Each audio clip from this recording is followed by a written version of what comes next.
Okay, guys, we're just going to give Joe and Fran a minute to come back here. Not sure what happened. Can you guys hear me right now? Now, that's not only it. Here's where the a lot of defamation Ruby, are you there? Okay, good. I see faded. Okay, so just going to reach out to Joe and Fran here and see what's going on. Everything's always fine in the moments before the show.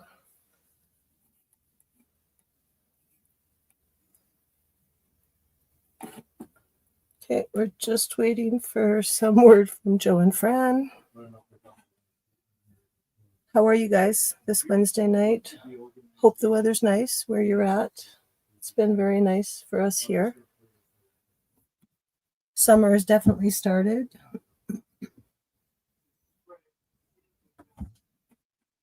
Okay, here we go. Sorry about that. Hi, welcome back. I touched the wrong button. My fault.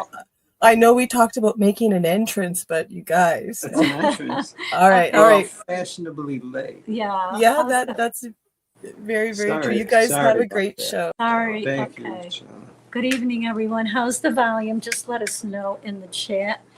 We've got, well, my good wife is here, Laura Mermaid, and ST co-pilot. Hello, Joe and Fran. Faded in San Diego. Darn, I wasn't first. Dallas, hi, y'all. And let's see, who else is here? Jane Spitfire. Hi, Jane. Hello, Joe and Fran, and my good wife and Vern. I saw the question, have any fires near us? No fires near us, but we've got the smoke that comes in. We're getting the smoke from Canada. Apparently from Canada, apparently. It was kind of hazy last night. Yeah. Hey, Nadine. Hello, Joe and Fran. Beverly Harward. Hi, Beverly. Good to see all our friends here. Skylar Mendez Mosley. Oh, you're down at the co-pilot, bottom. Skylar Mendez. Who else? James Bitt. John Marciano. Beverly Howard. Got them all. Got them all. Ruby Quinn. Hey, Hello, Ruby. And okay, I think we got everyone. Oh, wow. Joe and Fran wear a mask. A mask? What? That nose and lungs. Mask. Wear a mask. Protect. Oh, we should wear a mask to protect our nose. Oh, no, it's not that bad. It's not bad. No, it's just hazy, but you never even know what it was. So, Yeah. No, we're not smoked out by any means. No. Other places have it worse. We're okay. But thank you, Yeah. Jane. Okay. Red Panda behind Joe and Fran is from Apostate Mark. Thank you, Alora. Yes, you can get that on Etsy. That's from And it's from Cam. Canada. Cam, Yeah. we met Cam, and we got the panda bear from him.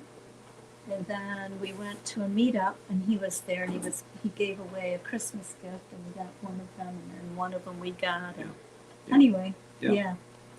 You can go on Etsy. Etsy. Yeah. Thank you. Nice observation, Alora.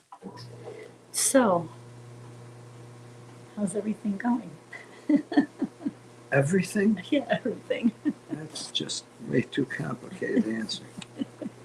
But we're glad we're here. Yes, and tonight our topic is facts, truth, and beliefs. Yeah, and I just want to assure you, I'm not qualified to answer any of those. But we'll all talk about it, though. And I'm sure we'll figure something out. Okay. All right, so as we see people come in, we'll welcome them. But in the meantime, shall we go to ExJWFriends, ExJWFriends.com, and there's the birthdays for June. So it's a new month, and we've got new birthdays. You want to start? No, Or you want me go to? ahead. Okay, June 2nd, Gail White. June 5th, Vic Cruz. June 6th, Gabriel Lemus, who is Dino's daughter. June 7th is Debbie Glander and John Drews. June 9th, Kent Ripple. June 10th, Ileana. She's 20 years old. June 10th. Tell me when you want to. On June 11th, Dwight Kincaid. The 12th, Al Zelenka. 13th, June 13th, Yvette and Willow, Carol Ballard's Granddaughter. granddaughter. Mm-hmm. There it is. June 14th, Dan Clark, the man. He said that. Carrie Kay, George Matthew, also a man. June 16th, Sarah Cummins. June 17th, Chad Burns, and also Cece, 21 years old. June 18th, Jeff Heyman. June 19th, Not Gwen. June 21st is our son, our oldest son, Mark. First day of summer. I think the 21st is the first day of summer. And Stephen Wynyard from New Zealand. And Alvin. June 22nd, Laura Nat. That's Mr. Bob's daughter. Oh. June 23rd, Roseanne Paul. June 24th, Beverly Hayward. Is it Harwood? Hayward. It's Hayward. That's how Who's it's spelled. Oh, okay. Hey, wait a minute. Did I say it? Did I spell it wrong? You Hold spelled on. it wrong. I think it's Harward. Wait a minute. I'm sorry. Go back to the. Sorry, Beverly. I've said your name so many I know times. your name. Harward. I'm sorry. It was a typo. My fault. It happens. Thank you. Joe caught it. Okay, Beverly Harward. June 25th, Erica Chase and Luann Mandronico. That's our cousin.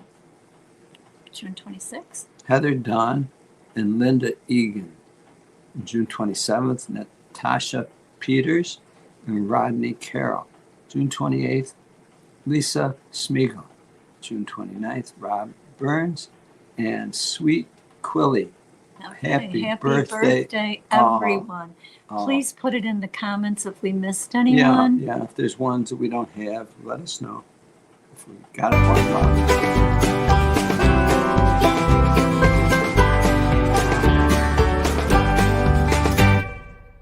Happy birthday! Happy birthday! There. I That's the know. way it is. Yep.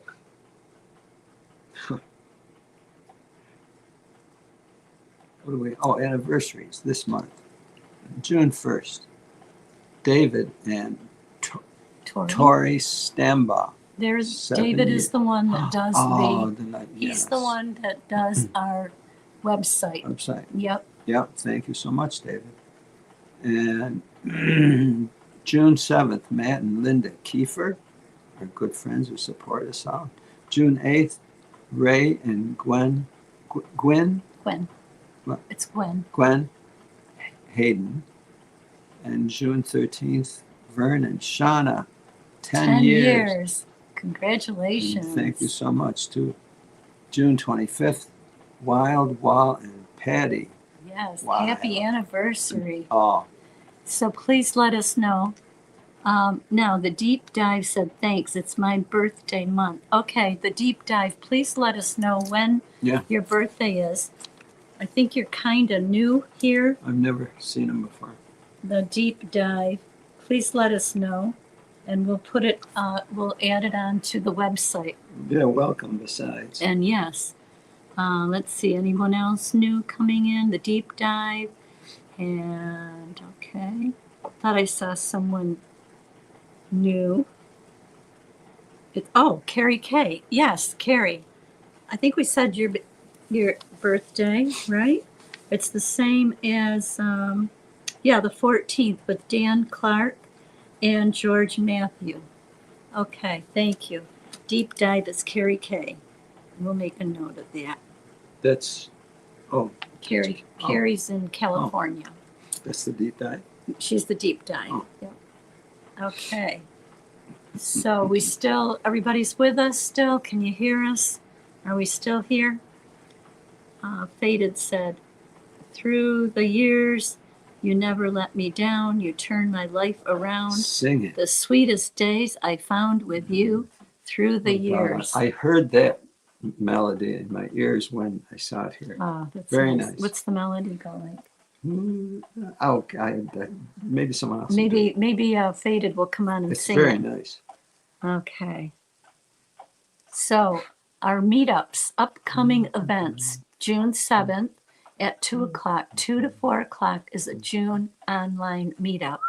So if you go there, you'll find all the details, and anybody can go. Just sign up.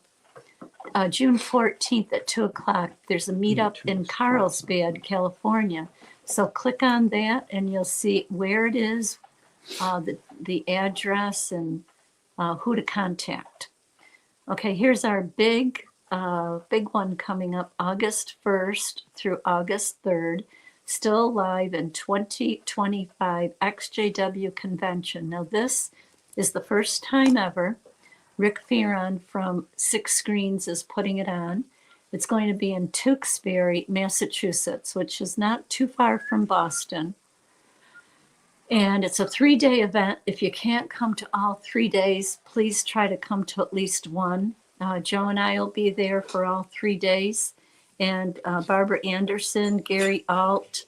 There's going to be a whole bunch of people coming. I know Thomas is going to be there from Kansas, and many, many, many more.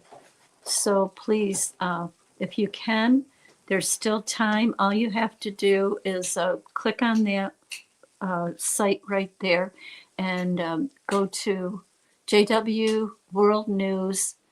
Rick Fearon will send you the tickets through your email. The tickets are free.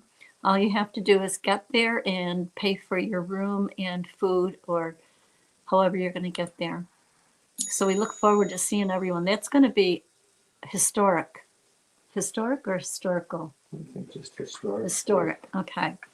Then in September, we know these dates are kind of a long ways away, but they come up fast and we have to plan for these. September 26th, Las Vegas, Nevada, ex-Jehovah's Witness meetup.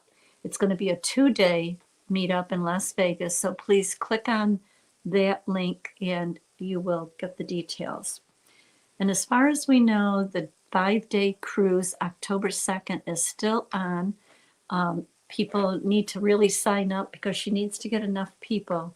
Doreen is the one organizing that. Del Real Love. So please, if you're interested, please sign up for that.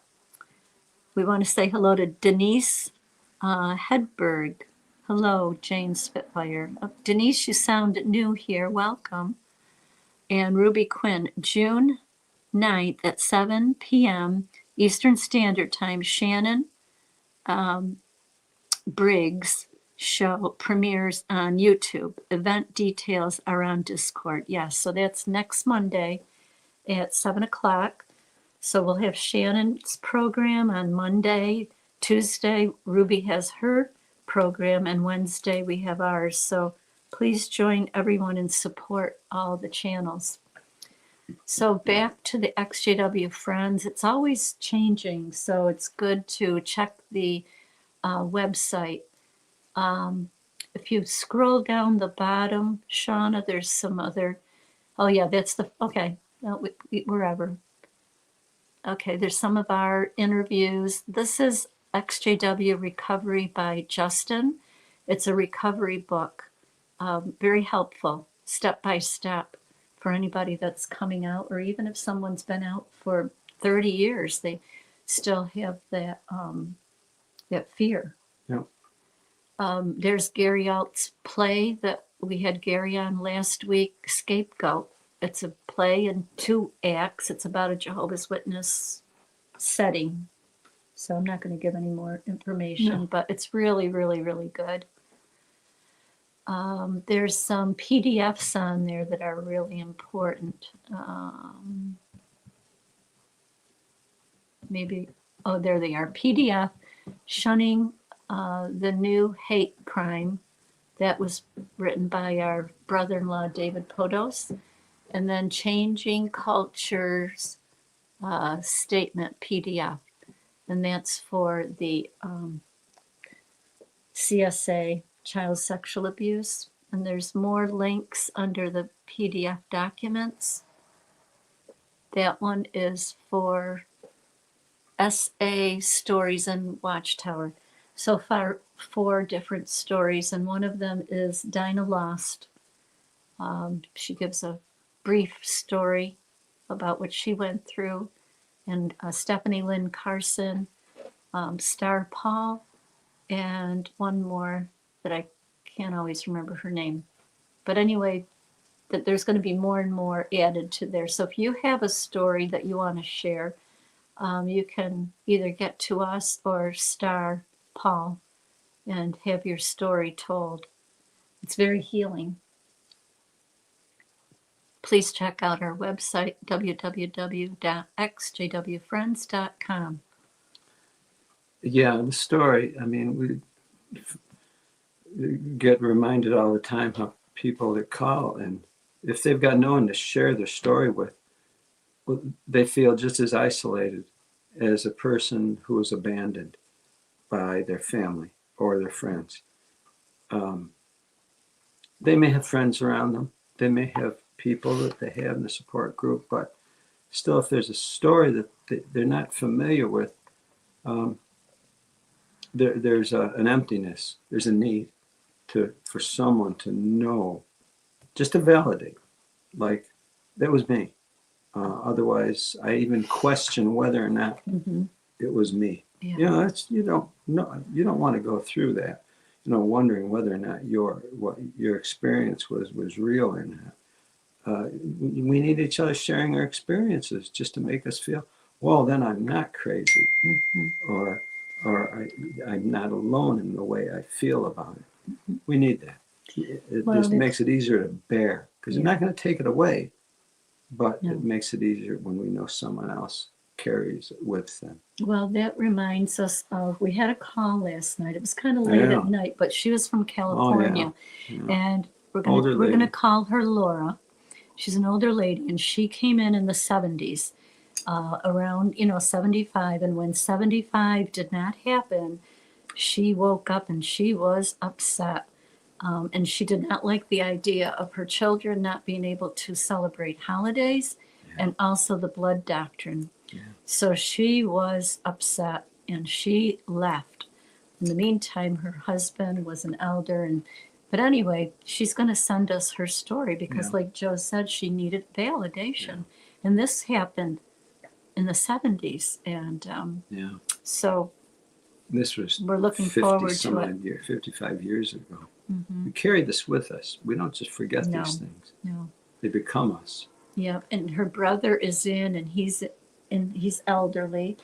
And, he wants to see his wife in the resurrection. And so, what can she do? She can't. And the reality is, he would need her living assistance. And she would gladly give it.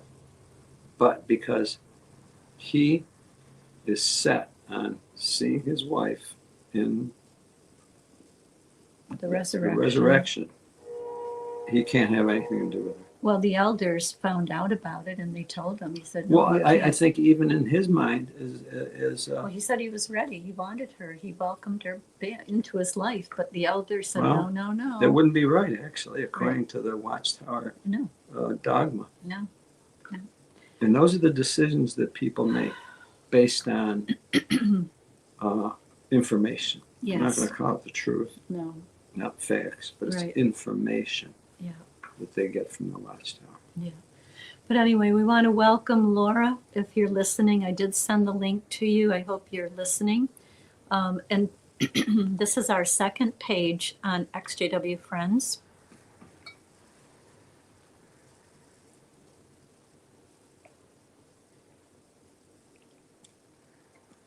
So these are our life coaches, therapists, and friends.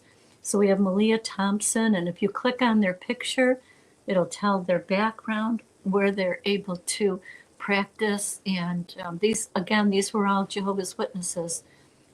We have Al Reno, and we have John and Shannon. They were on last week. There's Dr. Ryan Lee. He is a therapist. And Reverend David Stambaugh, and he is also a Can't read it. Sorry.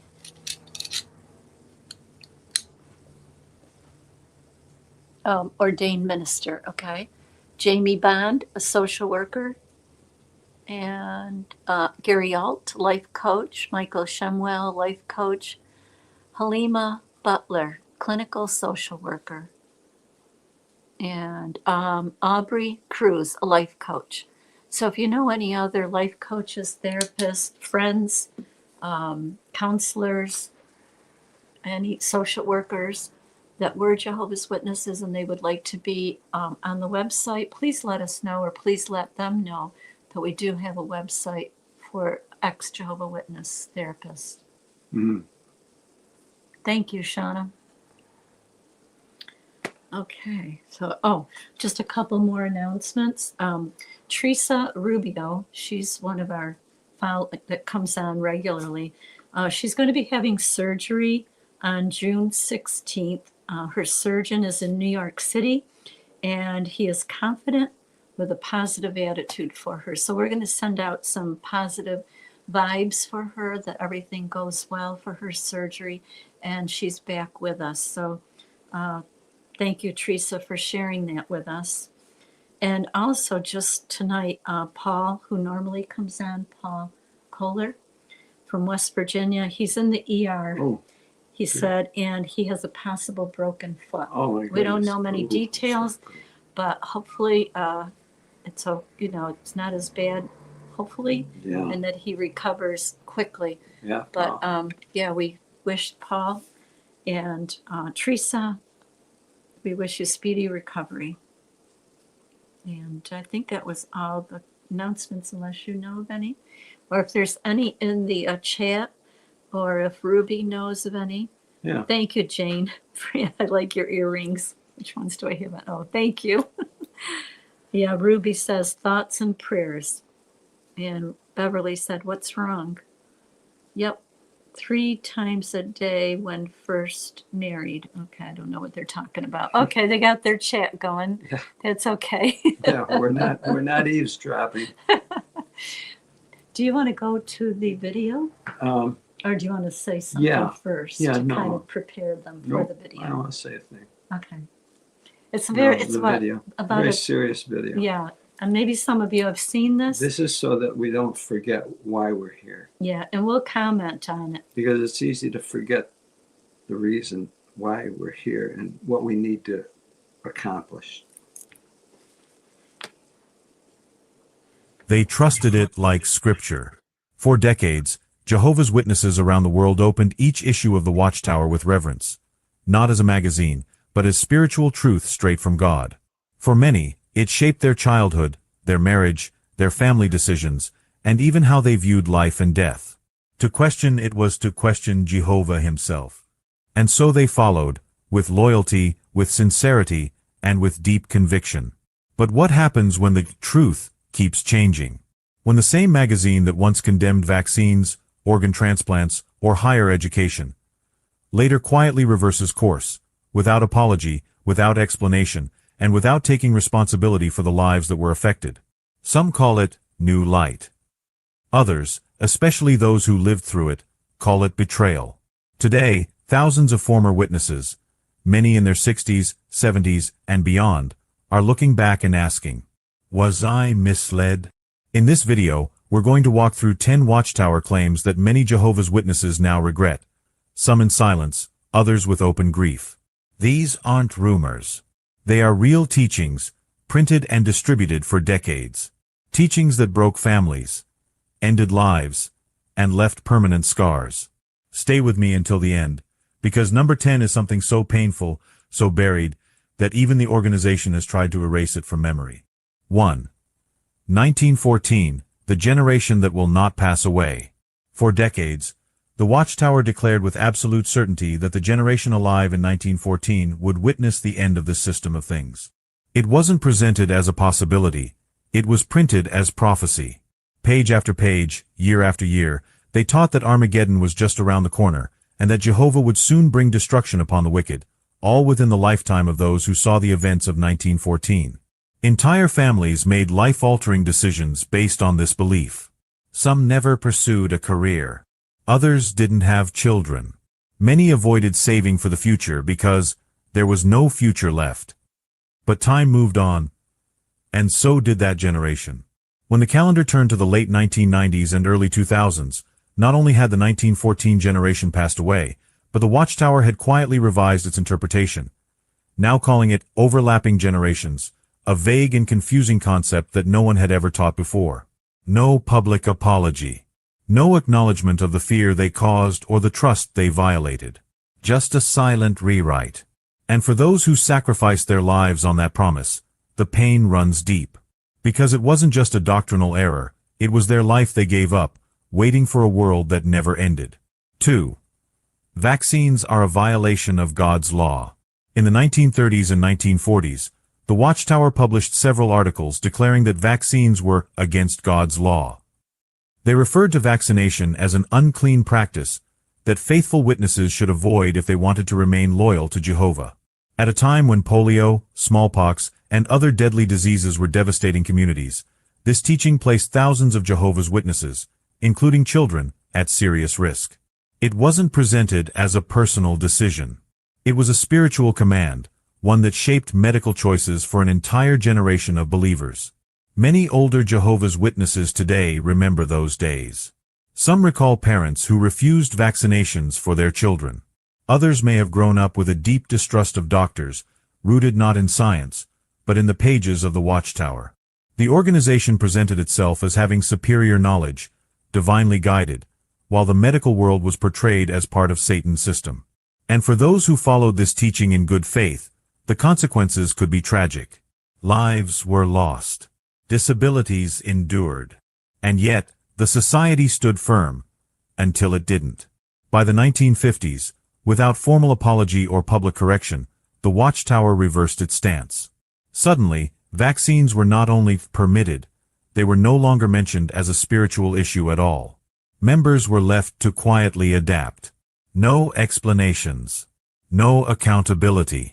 For the faithful, this reversal was framed as new light.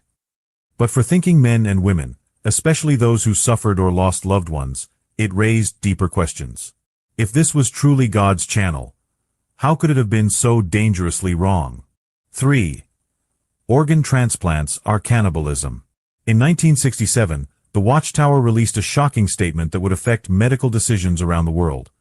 Organ transplants were to be considered a form of cannibalism.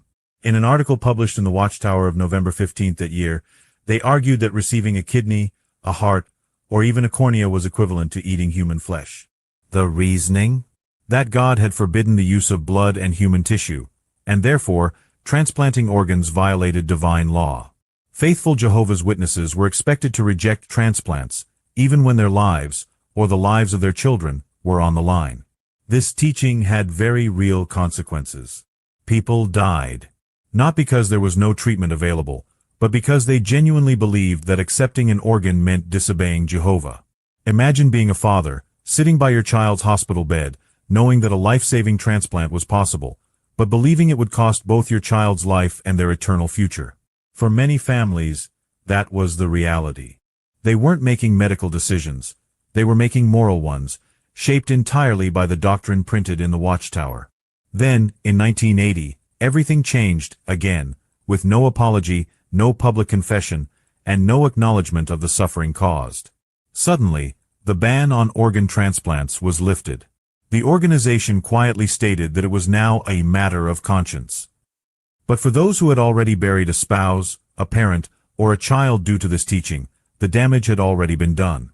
For them, it wasn't new light. It was a cruel rewrite of history. And once again, sincere Jehovah's Witnesses were left with a bitter question in their hearts. Was it really God who said this, or just men pretending to speak for him? 4. Only Jehovah's Witnesses will survive Armageddon. One of the most terrifying and emotionally manipulative teachings promoted by the Watchtower for decades was the idea that only Jehovah's Witnesses would survive Armageddon. This wasn't presented as speculation or theological interpretation. It was declared as absolute truth. The Watchtower repeatedly warned that when God's final war arrived, everyone else, every neighbor, every coworker, every non-witness family member, would be destroyed. Mothers were told their children would die if they left the organization. Children were told their grandparents would perish unless they became Jehovah's Witnesses. This belief wasn't just a doctrine, it was an emotional weapon. Many older Jehovah's Witnesses lived under this dark cloud for most of their lives. They watched natural disasters and wars on the news, wondering if it was the beginning of the end. They avoided building lasting friendships with worldly people, because they were taught those people had no future. Some went to bed every night with fear in their hearts, not fear of sin, but fear of being caught unprepared, of not doing enough, of missing a meeting or hesitating at a door during field service. Their loyalty was not driven only by love, but by anxiety, guilt, and the haunting image of a God with a sword. Today, the language in the Watchtower has softened, but the core teaching still stands. Salvation, in their view, still belongs only to those inside the organization. But many former witnesses now look back and recognize the spiritual trauma this caused. They recall how they judged others harshly, feared the death of their own families, and felt trapped in a religion that claimed to offer life, while using death as a motivator. And they ask, would a God of love really require loyalty to a human organization in order to survive? 5.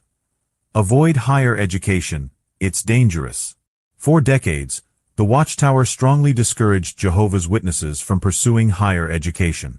Universities were labeled as spiritually dangerous, filled with worldly thinking, pride, and satanic influences. Young witnesses were told that college would lead them away from Jehovah, destroy their morals, and waste precious time that should be spent in full-time service. The message was clear. Seeking a degree was a sign of spiritual weakness, even rebellion. Instead, young people were encouraged to become pioneers, Bethel workers, or take up low-skill jobs that allowed more time for field service. The consequences of this teaching have been devastating, especially for those now reaching retirement age. Many loyal witnesses who followed this advice now find themselves with little to no financial security, no savings, and no formal qualifications. They spent their youth in service to an organization that promised the end was near, only to grow old in a world they were told wouldn't exist. They watched peers outside the religion build careers, earn degrees, buy homes, and provide for their families. Meanwhile, many witnesses were left behind, financially dependent, emotionally depleted, and often too ashamed to admit they were misled. What makes this even more painful is that the organization never offered support for those who obeyed. There were no retirement funds, no healthcare plans, no compensation for decades of sacrifice. And while the Watchtower has recently softened its language, now calling education a conscience matter, it has never taken responsibility for the generations of witnesses who were told to throw their future away in the name of loyalty. For many, the regret is silent, but heavy. Because when you realize the life you could have built was called worldly, and the life you did build is now crumbling, the wound runs deep. 6. Stay away from non-JW family members.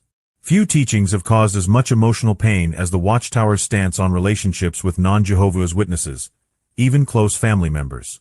For decades, the organization has discouraged meaningful association with anyone outside the faith, calling them bad associations, part of Satan's world, or spiritually dangerous. While this applies to the general public, the impact is deepest when it involves family. Many witnesses were taught to limit, or even completely cut off, relationships with parents, siblings, or children who were not in the truth. Holiday gatherings, birthdays, reunions, all became battlegrounds of loyalty versus love. Thousands of Jehovah's Witnesses, especially older ones, carry unspoken sorrow because of this. Some haven't spoken to their children in years. Others missed weddings, funerals, and the birth of grandchildren, not because they didn't care, but because they were told such moments were spiritually compromising. The pain is especially heavy for those who raised children in the faith, only to lose contact when those children chose another path. Rather than showing compassion, the organization labeled them bad association, and pressured parents to remain loyal to the Watchtower above their own blood. Even today, the Watchtower continues to reinforce this behavior, subtly in print, more aggressively behind closed doors. The emotional cost is staggering. Former members describe years of silence, tears, and loneliness. Some say they regret not being there for their aging parents. Others mourn the years they spent shunning their own children, only to realize later that they were following men, not God. And now, for many in their 60s, 70s, and beyond, the relationships are hard, or impossible, to repair. Because love withheld under pressure is still love lost. And no amount of new light can bring those years back. 7. No blood transfusions, even for children. Among all the Watchtower's teachings, none has been more controversial, painful, or deadly than the strict ban on blood transfusions. Since the 1940s, Jehovah's Witnesses have been taught that accepting a blood transfusion, even in a medical emergency, is a direct violation of God's law. This wasn't presented as a personal decision. It was an absolute command, backed by articles, illustrations, and emotional stories warning of eternal consequences. Refusing blood became a mark of loyalty. And for parents, it became a test of faith. Would they obey Jehovah, even if it meant watching their own child die? Many who followed this teaching did so with a clean conscience. They believed they were doing the right thing. They trusted the organization's interpretation of Scripture. But what they weren't told was that this doctrine has changed over time, not in public acknowledgement, but in subtle redefinitions. First, blood fractions became conscience matters. Then, medical treatments that once were banned became quietly accepted. Today, witnesses can accept parts of blood that would have been considered apostasy decades ago. But the most disturbing part? The organization never apologizes to the families who lost loved ones under the older, stricter rules. There are parents alive today, now in their 60s, 70s, and 80s, who are still grieving children they buried because they obeyed what they believed was divine truth. And now, looking back, many are left wondering, was it really God who demanded this sacrifice? Or men who misunderstood his word? The pain doesn't end with doctrine. It lives on in hospital memories, empty chairs at the table, and the haunting question that never goes away. Did I do the right thing? 8. 1975 will be the end of the world. In the late 1960s and early 1970s, the Watchtower began to strongly imply that 1975 would mark the end of this system of things. While they never stated it in absolute terms, the message was clear, from assemblies, publications, and even local elders: don't plan too far ahead. The end is almost here. Articles described 6,000 years of human history ending in 1975, with the millennium potentially beginning shortly thereafter. Many Jehovah's Witnesses, trusting what they were being taught, sold homes, quit jobs, postponed education, avoided having children, and focused entirely on preparing for Armageddon. The excitement and fear was real. Those who lived through it describe kingdom halls filled with urgency. Young people were discouraged from pursuing any future outside the organization. The message wasn't just theological, it was practical. This world is about to end. Don't waste time on it. And when 1975 came and went without a single prophetic event, there was no accountability. The Watchtower printed vague statements blaming the brothers for reading too much into it, but never acknowledged how directly they had fed the anticipation. For many who made life-altering sacrifices, the aftermath was devastating. Some left the religion entirely, feeling betrayed. Others stayed, but with deep wounds and silent regret. And those who are now older, in their 60s, 70s, even 80s, remember exactly where they were when the world didn't end, and their world began to unravel. Careers never pursued, children never born, years that cannot be recovered. All because they believed the end had a date, and that the Watchtower had divine insight into it. 9. Questioning the governing body is equal to rebelling against God. One of the most powerful and paralyzing teachings ever promoted by the Watchtower is that the governing body speaks on behalf of Jehovah, and that to question their guidance is to question God himself. This idea wasn't just implied, it was stated directly in Watchtower articles, at conventions, and through public talks. Members were taught to trust the faithful and discreet slave completely, even if something didn't make sense. The phrase, "wait on Jehovah," became a spiritual gag order, a way to silence doubts and force obedience without discussion. For decades, this teaching created a culture of deep intellectual and emotional submission. Members were discouraged from doing independent Bible study. Reading outside materials was frowned upon. Asking critical questions about doctrines, even in private, could lead to suspicion, reproof, or even disfellowshipping. Older Jehovah's Witnesses, especially, were taught that loyalty meant silence, even when something felt wrong. Over time, many learned to suppress their own conscience, their own logic, and even their own reading of Scripture, all in the name of unity. Today, many who have left the organization describe the mental and emotional toll of this enforced obedience. They speak of decades spent living in fear of their own thoughts, afraid that a private doubt could cost them their family, their community, and their hope for eternal life. And when they finally began to question, really question, they didn't find rebellion. They found clarity. They found truth. And for many, they found a God who welcomes sincere questions far more than silent compliance. 10. It's better to die than be disfellowshipped. Though never printed in those exact words, the Watchtower's policies around disfellowshipping have created a terrifying reality for thousands of Jehovah's Witnesses. The fear that being disfellowshipped is worse than death. For decades, the organization has taught that those who are expelled are not simply wrong, they are mentally diseased, spiritually dead, abandoned by Jehovah, and destined for destruction at Armageddon. Family members are instructed to shun them completely. Friends vanish. Conversations end. You are treated not as a struggling soul, but as a danger to the congregation. The emotional impact of this policy is devastating, especially for the elderly.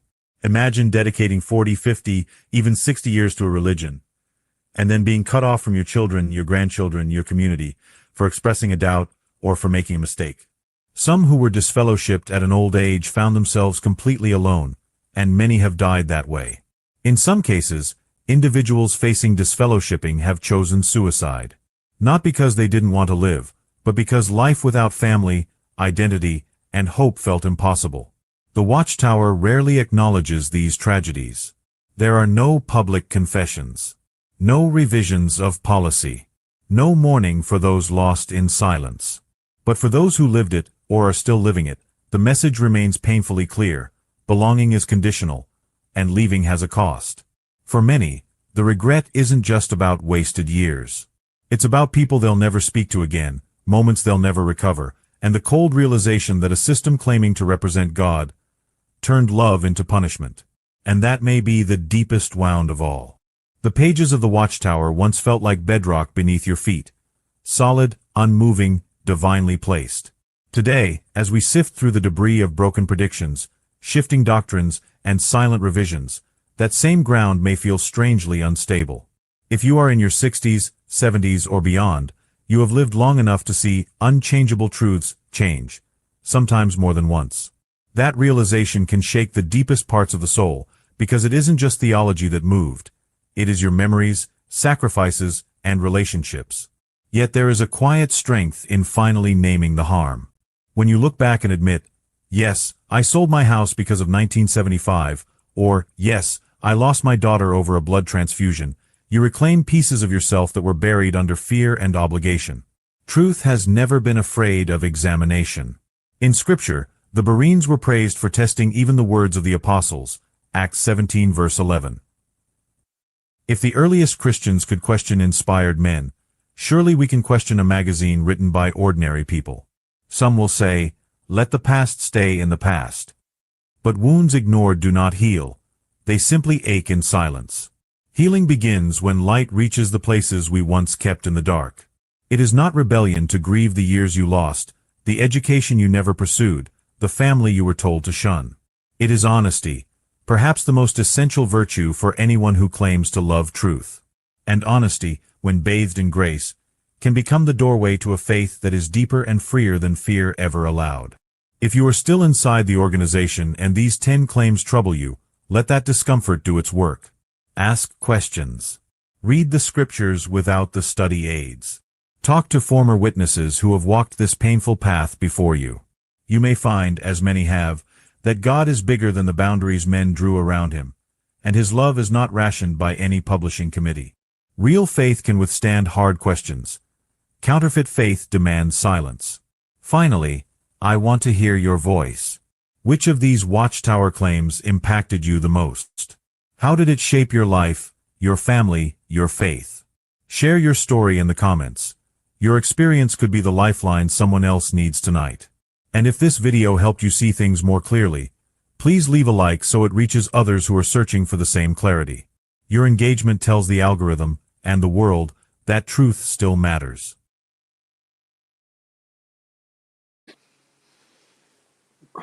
Well, thank you for watching and listening. When the first time I listened to that, it troubled me because everything that he was saying, the narrative was saying, was real. It's called it was the truth. It was the facts. Facts. Was it the truth that people were pursuing? No. No, it wasn't the truth, but they were told it was the truth. But that's the fact. The fact is they were deceived. You were deceived. We were all deceived. And it's had its bad effects. Fact. Fact. There's a troubling lesson here.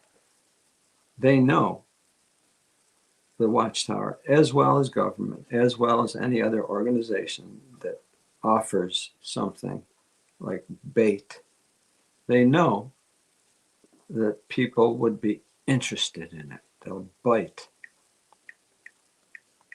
And they know, and they're not worried about whether or not it's true. That's not their concern. It's not. Their concern is collecting people. Collecting people and the power that it gives them for whatever they're going to use it for. Could be anything. We don't know. But they know that people will be searching for this because of, what let's call it a spiritual hunger. Maybe it's just a social hunger. Maybe people wanted to join that organization just because they wanted some constant friends without having to worry. Oh, how do I get friends and how I make friends? And I like being social and place for my children. And, oh, I really want to see something. So they say, oh, good. We're glad you want it. All these things, because we'll offer them in return for their belief. See, the things they offered required belief. For example, a truth is of no value unless someone believes it. Well, I believe it. Oh, can you prove it? Well, no. You see, you can't. You can't prove those things because they have to do with something that hasn't shown up yet or been yet. So, but you've got some what you think to be evidence. Oh yeah. So therefore, I believe it.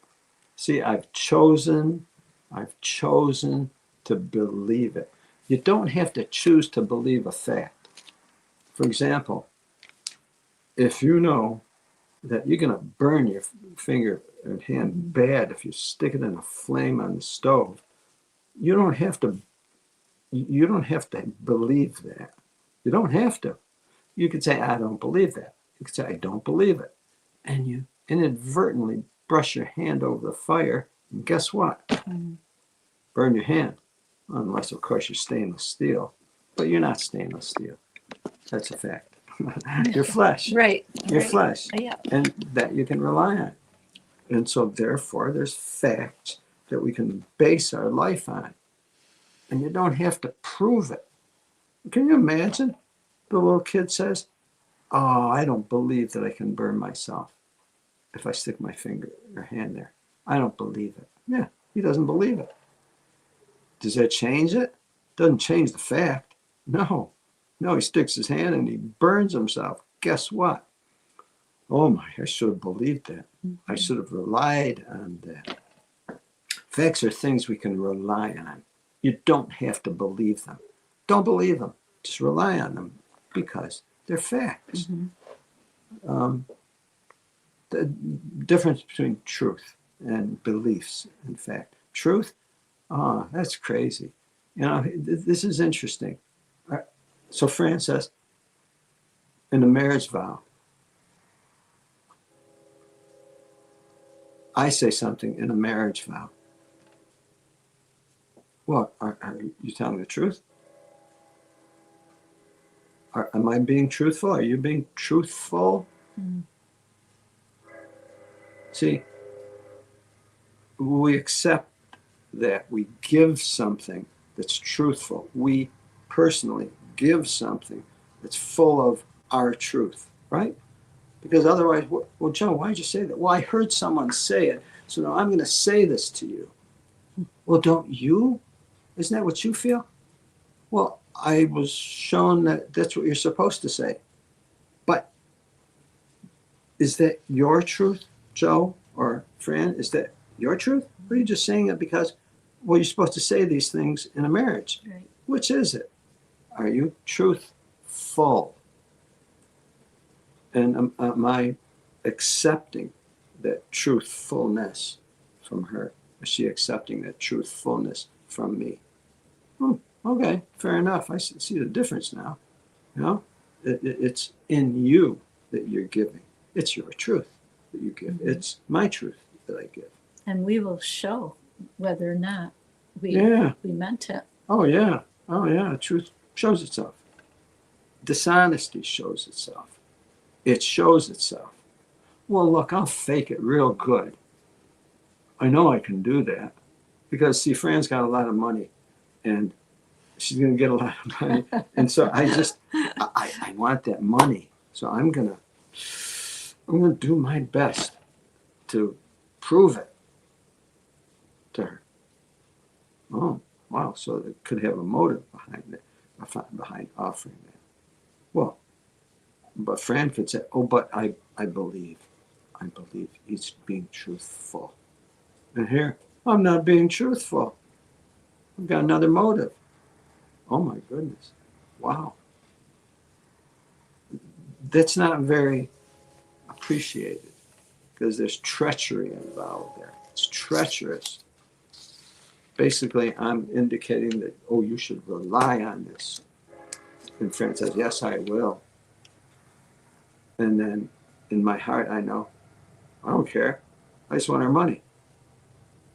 That's treachery because she's going to be let down, devastated, angry, everything you can imagine, and more. And vice versa. It works two ways. It works with friends. Works anywhere you go. Truthfulness. That's something we possess. See, that was my truth. That was your truth that you offer, right? So is that reasonable? If you say, Joe, I'm being truthful. Oh, what is truth? Why should? No, see, that's reasonable to accept someone's truthfulness because, well, I guess we need that. See, we do need that from each other because we're going to literally rely on each other. Friends, you're going to rely on the other person. And you don't want to be stuck with someone who just said it because there was something in it for them. And you're going to be left hanging when you needed that relationship. Truthful. Sky Graham says you're a gold digger. Oh, absolutely. Got gold too, right? Yeah, right. we got gold. Gold is something you dig for, and honestly, we both done. We both, and we still do. And others are part of that. The gold is everything that we share with each other, and others share with us. Yep. When we maintain our truthfulness. Facts. Things you don't have to believe. You don't have to believe facts. They stand on their own. Yeah. Truth, Fran's got to believe me. I got to believe her. Because it could say, okay, I hear you. You said that, but we'll see. We'll see. I got my wonders and doubts. Well, that's not very nice. Yeah, that's not the way you develop a relationship of trust and love and caring and everything good. You don't. Otherwise, you're being treacherous. Sparky Slag says truthful equals full of truth, Yeah. no lies or deception. Yeah. Thanks, Sparky. That's right. Just like, and this is so mechanical, it's not funny. If something's spinning, like your tires on your vehicle, they're spinning and it's nice and smooth. It said that they're running. True. Now let's say your wheels are out of balance and they're vibrating. You not only feel it in the wheel, you feel it in your seat and your back and everything. They're not running true. They're out of true. Why? Well, I always say true because that's what's needed. That's interesting.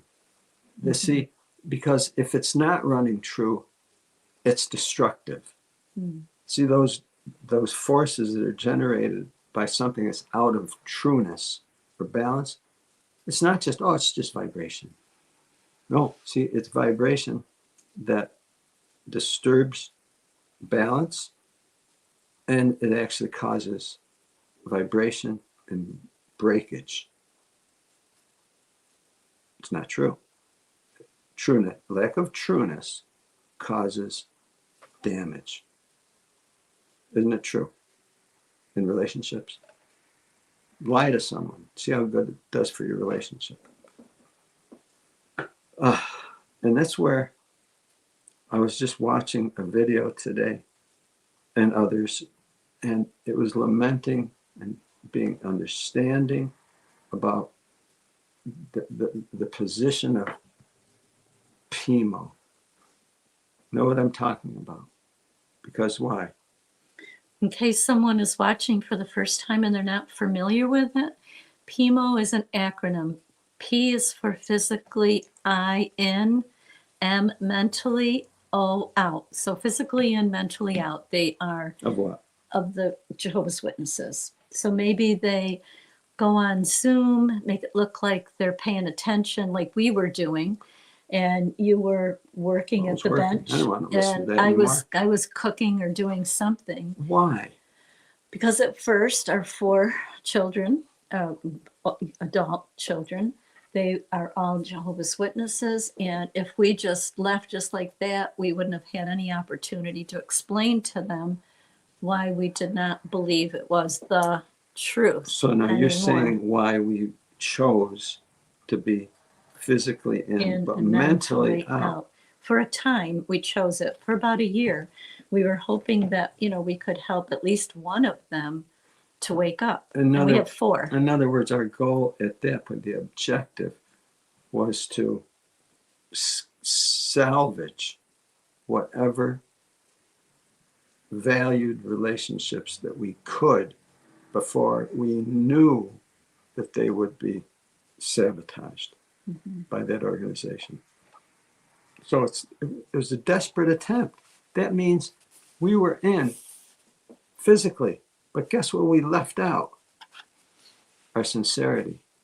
We weren't sincere because at that time we hated what that society, and still do, what that society was doing. They were lying. They were responsible for people's deaths. They were hurting people, young and old. They were destroying people's future. The narrator perfectly described all these things. So was I mentally in agreement with them? No, I was mentally against them. But yet we were in. We had to try and prove that we still were there, but because we wanted to try and salvage something. But then we stopped. Number one, we stopped going out in service and stopped going to the meetings. I think your last meeting was the memorial of 2022. And then I think I went to a couple of meetings because our daughter and son-in-law were in the same congregation, and, just to make it look like, and boy. How long did you expect that to last? It wasn't going to last long. As soon as I went there, it was totally different. I could just see the facade. Did your conscience bother you? Oh, absolutely. Okay. Absolutely. And I thought, oh my God, we did this for 36 years. All the meetings, never missing a meeting. We were very regular. So you could continue to fool them and fake it? Could I? Right. Personally? Yeah. No. No, I you couldn't. couldn't. No. Conscience wouldn't prevent you. No, my conscience wouldn't let me. Yeah. And then we stopped the meetings, and then right away the shunning started because it's like, Were how you come? surprised? No, No. no, See, no. we knew what it would result We in. knew it.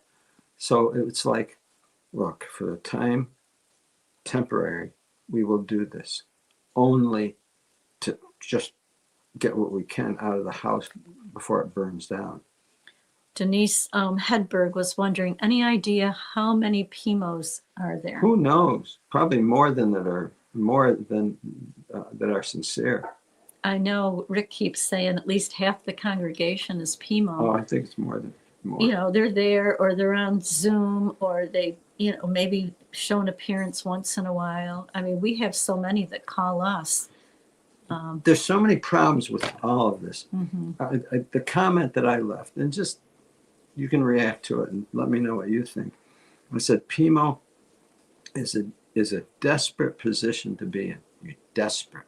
Mm-hmm. And we were desperate. Mm-hmm. The objective is to maintain benefits of family, friends, and employment, while at the same time choosing to present a charade of personal character to successfully fool the friends. In quotes, friends in quotes. Our goal was to fool the friends.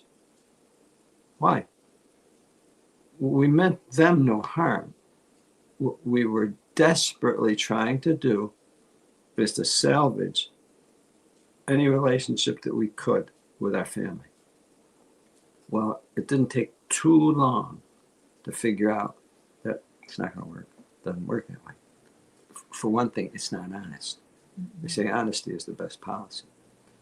So basically, we were employing a dishonest policy of PIMO. And I finished by saying, to be brutally honest, it's a choice to rationalize deceitful behavior. We chose to do that. We rationalized it because, well, we don't want to lose our children. We don't want to lose our family. So we've got to do something,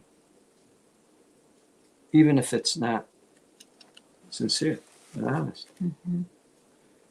So basically, it says some very serious consideration is needed because our conscience will be the most critical judge at the end of every day in the darkness of our rest.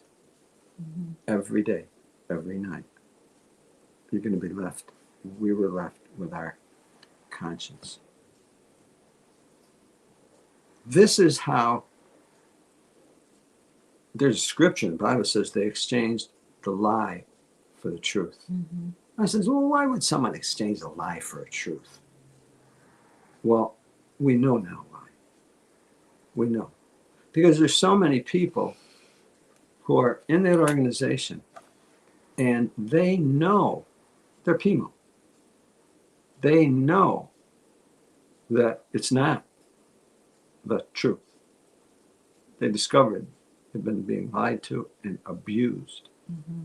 But yet they stand because they want the benefits of remaining in, even though I don't believe in it. I don't believe in it anymore. Don't believe in it anymore. But yet, unfortunately, their actions are proving otherwise. They're willing to basically lie. We had to. I mean, oh my gosh, I feel terrible. I had to lie to my children. I didn't have to. See, we chose rationalized we should at that point. Yeah. I didn't have to. No one held anything to my head, forced us to. It was a choice. Mm-hmm. Why? It was a desperate choice. And they knew it.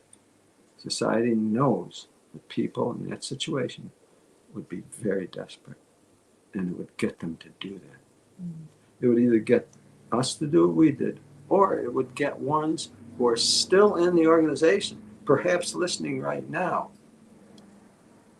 The ones that are in the organization right now who happen to be listening, willing to behave as if they do believe it because they don't want to lose. Right. And I don't know anyone that wants to lose. I get it. I get it. But see, that's the snare that they knew how to get people into, to exchange the lie Yeah. for the truth. Came for truth, ended up accepting and living their lies because they didn't want to lose. This is, friends don't do that with each other. Friends do not do that with each other. They don't. Yeah. They come clean. They make sure they're truthful. They clarify things if things got confusing because they want peace with each other. They don't want peace. That organization does not want peace. It wants slaves. Mm. It wants them to be in fear, and it doesn't care if whether or not they're being honest or not. It will accept them if they want to lie about it. Mm-hmm. But unfortunately, even the organization is finding out that, we don't want to keep putting up with these people that are PMO because they're telling on us. Yeah, that's the whole drama in the convention, is that you have to go, like if someone's questioning something, God forbid, that you have to tell them that you don't want to be their friend anymore. You got a rat on them. Mm-hmm. So they're really weeding out the PMOs. They really don't want PMOs there. I like what Faded said. He said, I think when reality hits that you're going to be shunned anyway, you figure, what the hell? As a former PMO, I was more mentally unstable because of feeling like I was being fake. Oh my God. And that's the point. So, hey, why don't you practice lies? I think you'll do much better. No, you won't do much better. If you practice lying in your daily life, you're going to mess up your mind and your emotions a lot. And you're going to mess up your relationships. So don't practice lies. Don't do that. That's why he's saying honesty is the best policy. But they got people into a situation where they desperately realized, oh my goodness, I can't. If I'm honest here, if I'm honest, I'm going to lose. I'm going to lose it, and they know that. Unfortunately, these guys are snakes. They're horrible. They know that, and there's no way around it. Trap's a trap. Snare's a snare. Wow. Denise said, leaving was hard, but I have found most of the people I grew up with, 95% of them are out also. Mm-hmm. Yeah. So you may be surprised. You may not be surprised. Yeah. But yeah, you should, we could check and see who's out that we, like for the born-ins, out of all the ones that you were friends with when you were young, are they still going to the Kingdom Hall? You might look them up and see. Check it out on Facebook. So how about this? The truth about PMO. Mm-hmm. It's something you never planned on being. It's something we never planned on being. Never. We did not plan on that. Why'd you do it, Joe, Fran? Well, we were desperate. Absolutely desperate. We knew that the children that we loved and raised and brought through that relationship would turn their backs on us. If Marissa and Kevin we acknowledged backstage what was true about the organization. Oh, well, why don't we just lie? We'll go along with their lies and we'll just skate right through. Well, okay. Then we ruin our consciences. And then we look at each other and realize, you don't believe it. No, I don't believe it. And our children would end up looking at us and realizing, you don't believe this, do you? You mean you weren't being truthful? And then I got to present myself as a dishonest father to my children, all because, I didn't want to lose you. Mm-hmm. Well, guess what? Liars lose. Yeah. I have total compassion and empathy for anyone in this position. But what I say is, don't be there very long. You'll regret it with the rest of your character. It's your character, your personal character that hangs in the balance. Yours. And no one's going to judge. Well, if someone judges that, that's their foolishness. But you're going to be the only worthy judge of your character. Marissa and Kev are If someone would like to backstage. come Yeah, back, bring them yes, on, please. Shauna, please. Although- Hi, Marissa. Hi, Kev. Hi there. Hi, how are you guys doing? Good. Thank you for joining us again. We love having you. Yeah, we want to make it a regular habit. It's better than going to what we used to do on Wednesday nights. That was our meeting night. Oh, Oh boy. my God, I hope it is. Well, thank Oh you. yeah, we're 180 degrees better. That's good. That's good. So where are you folks at, if you don't mind me asking? We're in. Orange County, California. You met us 2 years ago. Yeah, we no, met- I know. Oh, I think she Yeah, meant something else. No, it's all right. Yes, you're in Orange County, California. We did come out and meet you. Yes, we remember that. That was just so nice. As far as where you are, as far as on our chemo, journey. Oh yeah, on your yeah. journey. It's all a journey. journey. Yeah, go ahead. Tell your part first. Oh, we're just out. We're out. Yeah. We did a hard fade pretty much. We didn't do a soft fade. Once I woke up, and she had already been woke up prior to me quite a while.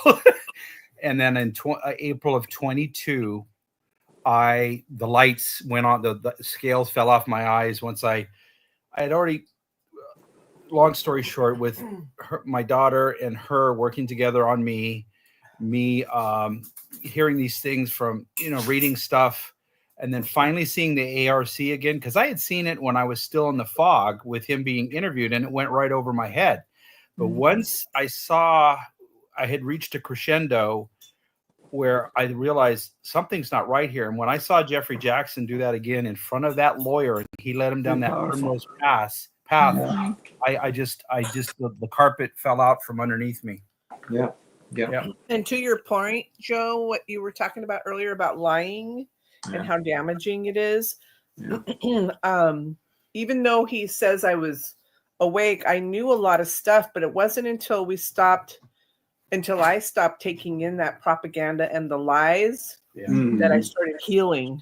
Mm-hmm. I was not fully awake until we actually left.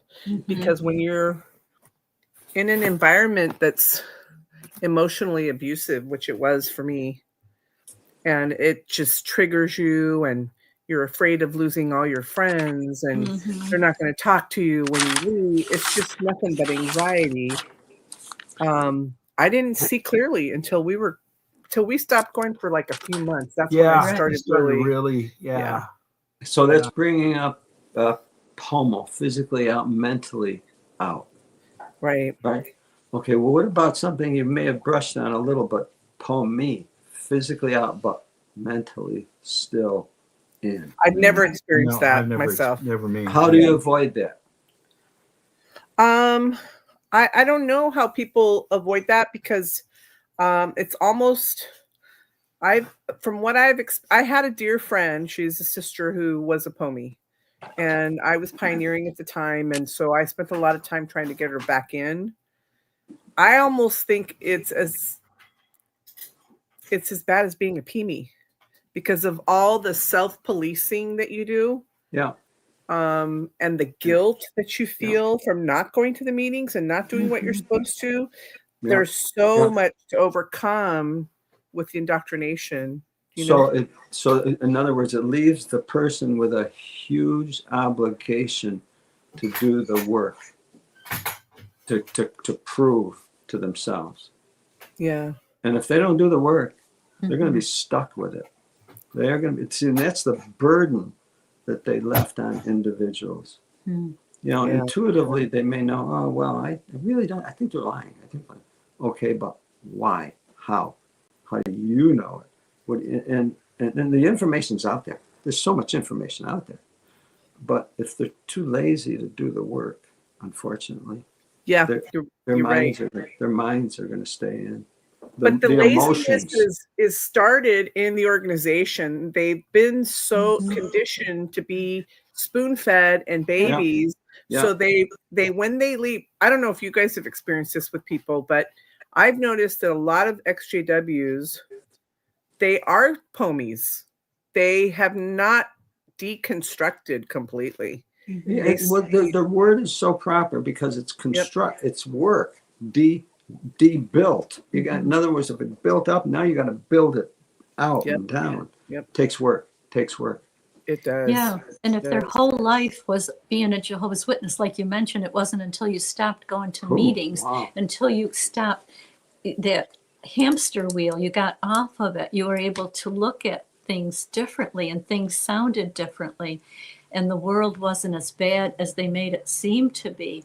And you didn't have to, every time you met someone, this is my experience, every time I met someone new, I didn't have to figure out, oh, how am I going to preach to them? How am I going to introduce the good news? No, I could just talk to the person freely and have a conversation. And it was like, oh my goodness, this is just so different. Yeah. You need to experience the freedom. Hello, Felicable. Thank you, Yes, guys. stay with Hello. us. Hi. Hello. I didn't How are want to you? interrupt. Did you want me to No, speak go. or? Yeah, go Well, ahead. yeah. Oh, I Yes, thought you wanted Did you something see to the say video? something. Did you watch the video? Oh, I did. Yes. Thank you. Yes. Okay. Yes. It really was like a view of, a lot of good points from the last couple of years. It was good to kind of go over that again. I really love Marissa's comments, and I agree with everything that's being said and think it's great. I do want to share a little bit of when I left. What was really important to me actually was the truth. And I remember like my alarms were sounded, and I remember being at an alternative like a treatment, and we were diffusing in like an essential oil. The one I chose was a frankincense because that oil helps you like figure out the truth. And then I realized it wasn't the truth. And I remember going through it, shaken, and realizing the belief system I knew was wrong, wasn't true. So what I want to say is I was very lucky, I feel, because it was during the pandemic where I could have the time Yes. to actually think. Yeah, a lot of people don't have that. And having that time where I could just like settle with my feelings. Because if I had to go to a meeting like the next day and I was all shaky, I could just see myself in the back room crying. Or like, and then how would I even deal with it the next meeting and the next meeting? But I didn't have to do that. And it gave having the time, it did allow for honest conversations with the right people. You have to know your audience, what conversations you're having with what person. So when we're talking about the truth, I would say this is something I know. I would say the disclaimer I have here with this conversation, I think it's probably we already know this more, but I want to just talk about it, is that we know that a lot of people leave are suicidal, or they're very like, there's that, or they're like ready to just tell everybody right away what they've learned. And that can put you in a very unsafe situation. So I appreciate wanting to live your truth because that's very important to me. But at the same time, you want to make sure you do it in a way that's you're in a safe spot. Like if you're a teenager, make sure that you have an apartment set up and an employment, or if you're living in a relationship and you got to fill out your spouse and make sure that you're in a place where you have money and savings and all of that. So everybody has a different situation where they can speak more to others. And see, in Felicable, that's what a person would do and could do it when they're being PMO. In other words, they're physically, they're mentally, they're preparing, they're building a landing pad so that they don't crash. And that's reasonable. That's reasonable. Yeah. To do that. So I mean, it's so hard because as Joe's one says, we're ingrained in us that we have to tell everybody like the house is on fire. So when we like wake up, we want to like tell them the house is on fire, and that can cause us a lot of issues. So we can't. It doesn't mean we can't never do that. It just we need to be more patient with that and just take care of yourself first. Right. Yeah, good point. Good point. Thank you, Felicable. Yes, stick around. We just want to say hello to Apostolate Linda James. Thank you. Hello. Hello. Hello, Linda. Hello. Good to see you guys. You too, Linda. See you. Can I push back a little bit on what you were talking about regarding doing research? Hard as you want. Joe? Okay. I'm going to push kind of hard here. No, I don't believe that. I mean, you may be right. Some people are too lazy, but the fact is the organization planted within us something called phobia induction or phobia indoctrination. So some of us might be scared shitless to look up stuff and literally Absolutely. have a sense of panic when we go to a site that I did. is possibly I did. so that I did, holds Linda. people back as well, Yeah. Besides maybe being too lazy. So there's my pushback. I know I did. I did That's personally. such a good point. Yeah. Yeah, very good point. Yeah. Thank you. Marissa- Good to see you guys. I was Marissa, ready for something to happen when I was going to these sites that I knew were quote unquote apostates. And it's like, oh my God, this is it. What's going to happen? Everybody's going to see. But so I totally get it. I totally get it. I know it. That's the Marissa, position they put us in. yeah. And that's a huge deterrent. Oh, Well, God. okay. And Yeah. But it doesn't mean that we should avoid it. well, I have phobias in life, and having to face my phobias, I struggle with avoiding. What brings on a panic attack? Because they are the scariest things ever. I do that with doctors. I'm afraid to see. I don't like seeing doctors. I tell that to my doctors too. I'm like, listen, I have white coat phobia. I expect stickers when we're done here, golden stars, everything. Give me a lollipop. I tell the So doctors. Pomies, right? Right, Linda? You're talking about pomies. You're not talking about Are you referring to chemos, right? I'm referring to when anybody starts to look into a site.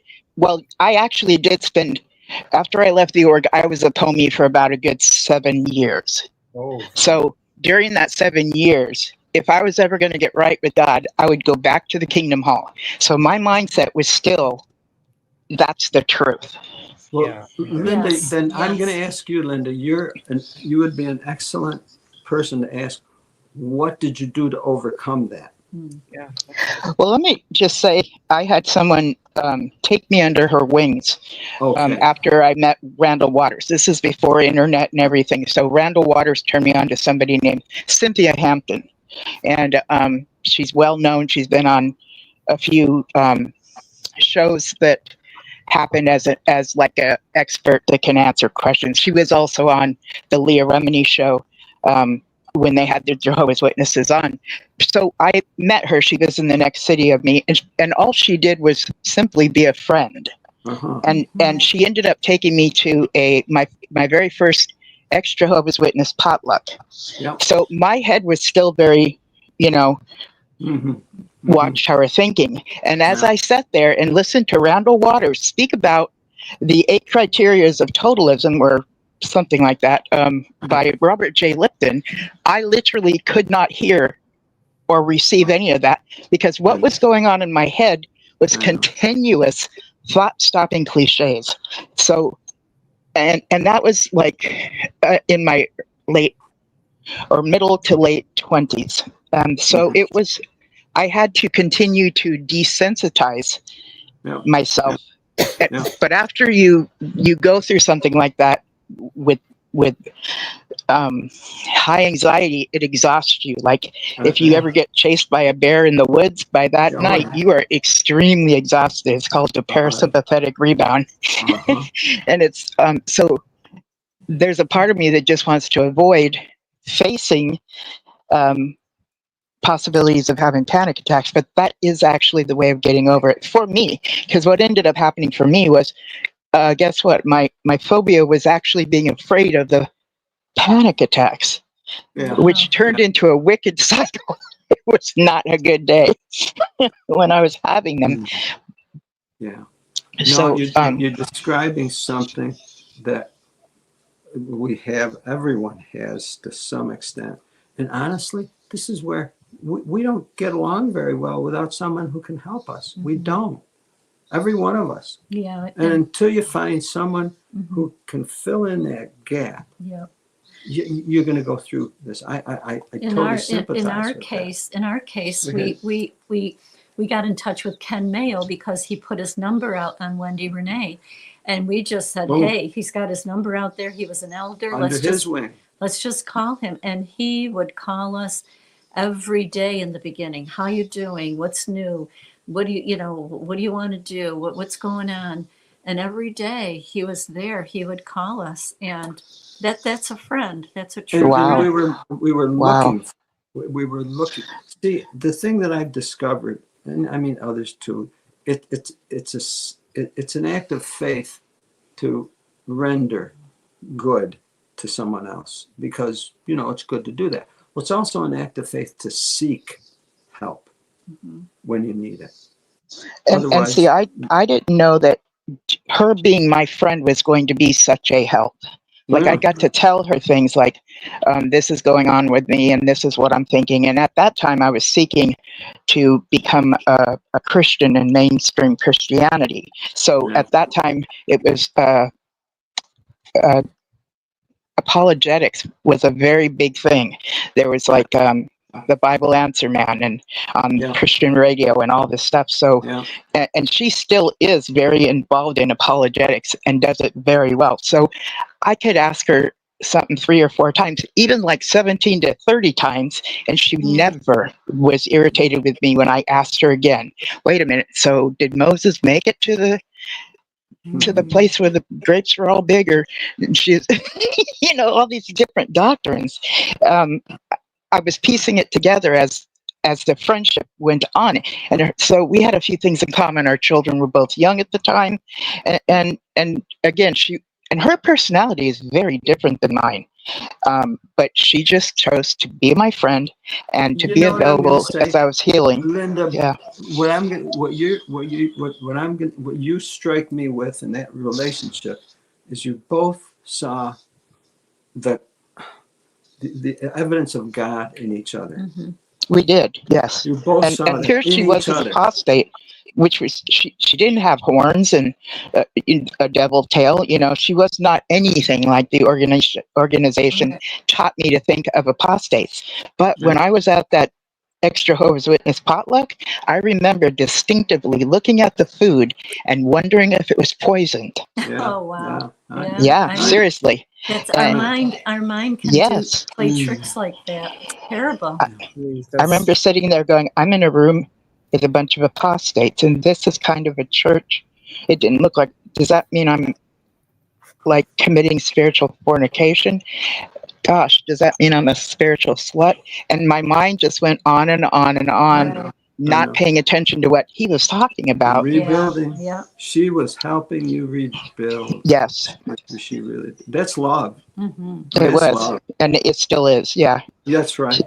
So when we have somebody in our lives that's leaving the order, if we just be a friend, it's huge, when they ask questions, if you have an answer, you do, and if you don't, you don't, It's just very Linda, supportive. Linda, now you are that support for so many that come to you or on your program, or Amen. You're a friend to them. Yes. Thank you. Thank you for noticing that. That's my intention. I appreciate that. In all honesty, I mean, you need to do that too. I mean, just like we need to do that. Yeah. We need to. It's part of, I mean, we didn't plan on it, but it was basically put upon us somehow. And you, Joe, it's in you to be, as a counselor. That was just naturally in you. So when it came time to say goodbye to the organization, even though beforehand you were, not quite sure how it was going to go, the two of you chose to give a letter of disassociation because you wanted a clean cut. You didn't want anybody coming and messing with you when you right away wanted to get into service in this area that you are already gifted in. There was work that needed to be done. And that's the interaction with each other. And we could not do that in the Watchtower. No. If we said that we were college graduates. Oh, you couldn't even say that. No, we were like two different That's amazing, people. isn't it? We became two different people. We became like these little sheep, just obey, and be blessed. And you had the new personality on, and that's just not a one size fits all. It just isn't, and when we have to wear shoes and clothing that doesn't fit, we get blisters and stuff. So that's part of the journey. That's part of that journey. You know, if we'd known everything, we wouldn't have to go anywhere. I'm not going anywhere. I've seen everything I need to see. I'm sitting right here. No, we need to see, and we needed to explore this and explore that. And boy, let me tell you, there's a few snakes around on the journey. And What was so once that was- fascinating, I'm sorry to interrupt, sorry about that. What was so fascinating to me, Cynthia Hampton let me know that, you know, her husband was beating her. And she said she went to this is when I first met her. She said she went to the elders and the elders told her to stop nagging and to go home and be a better wife. And then later she found out he was smoking. So she told the elders and he got disfellowship for that. And I thought to myself, yeah, that sounds about right. But the fact that she was getting beat on didn't strike me as anything abnormal because my environment was being beat on. My whole life at that point. That was an ordinary Tuesday to me. By the time she made it to, by the time she's on the Leah Remini show where they had the Jehovah's Witnesses on, she's telling the story, and it's the story that gets Leah Remini to say, unfreaking believable, you know? And today I can see that was just really wrong, but I could not see it when she first told me about it. It was not shocking to me. You know, I was so... I think it falls under learned helplessness when you're just beat down and you don't realize until you how much further you can go. Yeah. That's true across the board with any abuse, right? What was that show we just watched with the girl who was being abused? An ExJW told me to watch this show on Netflix, and remember, honey? Oh yeah, it had oh my gosh. It was like a series with like 7 episodes. And Loki. And she kept she actually had to go to like one of those homes for violent. Oh yeah, that show. Yes. It's called it has some famous yeah, it's right on the tip of my tongue. It'll come to it was really well done, but you could see that she didn't even realize she was being abused. It was called The Maid. The Maid. Something about a maid. She was a house cleaner. Yeah. And she was The Maid. Okay. Highly rated. It's really well done. It's a little, you got to make sure you're in a decent mindset because it's very real. It's not Hollywood stuff. Not Hollywood, no. And in one of the scenes, she goes to like the county to get help, and she's essentially saying she's not being abused. Right. Because she didn't view it as abuse. Exactly. And I'm like, wow, isn't it amazing how we're conditioned to believe something that's upside down? Yep. And that's, which is what I went through after leaving New York. I got into, maybe 3 or 4 relationships that turned out to be abusive. And somebody told me to look up the word narcissist. And at the same time, I'm sitting there going, I seem to be the common denominator. What is it about me that's, I'm attracting these people that are abusive? And I don't realize it at first, because I later find out the characteristics of a narcissist. They kind of mirror you and your personality. So you actually kind of fall in love with somebody just as much like you as possible. So it feels very good going in, but then later on I wasn't beaten by partners. I was just really discounted and talked to very disrespectfully, but I was so used to that. I did not, I didn't even know I could stand up for myself. And, my previous marriage with my previous husband was like, I never knew how much he made. I didn't know I was entitled to even know that. I didn't talk about gullible. I mean, I was really, I just didn't know. Yeah. Was he a witness? No, he wasn't. And see, I kept being, even though I had gotten doctrinal differences worked out as far as like apologetics and the belief system of mainstream Christianity, behaviorally, I still position myself as what a good wife would be according to the org. Yeah. And what I was really doing was positioning myself to be shit on. Okay? But I didn't know it. So I was actually taking part in my abuse, not even realizing it. Yeah. Well, That I was, you weren't. yeah. So Yeah. You weren't abusing yourself, but you were a hurt soul who was enabling behavior because you didn't know any different. You were in a cult that taught you that exactly. you were worthless. You know, you're I just a kept wondering. slave. Exactly. I was wondering, why is it that I keep planting love and all these seeds of love isn't coming back to me? I could not figure out why. And then I had to realize later that, okay, I planted it on stony ground. That was the only thing I could do to make sense of it later. But, you know, and then I did things that were abusive that I didn't even know were abusive. Okay. I'm not saying like they were the only one. I even got out of a relationship by having another relationship because that's like the way to do it. Right. Yeah. I didn't end one and say, you know, this is just isn't working out and then decide to start another one. I would actually allow myself to be in an affair to get out of a relationship, you know, so that's pretty messed up too. Yeah. I think we all, I mean, I know I was guilty of doing stuff that was really unhealthy as well, you know.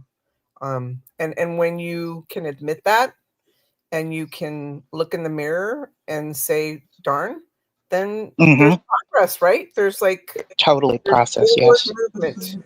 You can make Yes. change. Yeah. And we're socially stunted when we leave the org. We don't even sometimes realize some of our behavior is actually unacceptable. It's just kind of normal behavior. You know within what's the really org. sad to me about like all of that is I look at some of the people because you know I don't long for them like I did 2 years ago, but I still miss my dear friends. I do love them. But what's Sure. really sad to me is that I don't know one witness that I was close to that was genuinely happy. And so you think about like just the unhappiness that they carry in their soul, the anxiety, the paranoia, like you said, to believe that there's poison in food. And believe me, I had some crazy beliefs too, just like that. You got to have like such a sadness that you carry with you. And you would hope that they would one day look in the mirror and go, huh, maybe I need to think about something different and do. But it speaks to the power of indoctrination and fear, you know? Yes. Yes. I want to say hello to Seth. Thank you. Hi, Seth. Hello, Seth. And Hello, Sam. hello. And yep, you gonna say hi, Dakota? Dakota, right? Oh, you're all shy as soon as I meet you. Boy, he's over here talking about Storm. Oh, yeah, he is a talker. I know he's shy for that. Hi. Really good to see you. Dakota.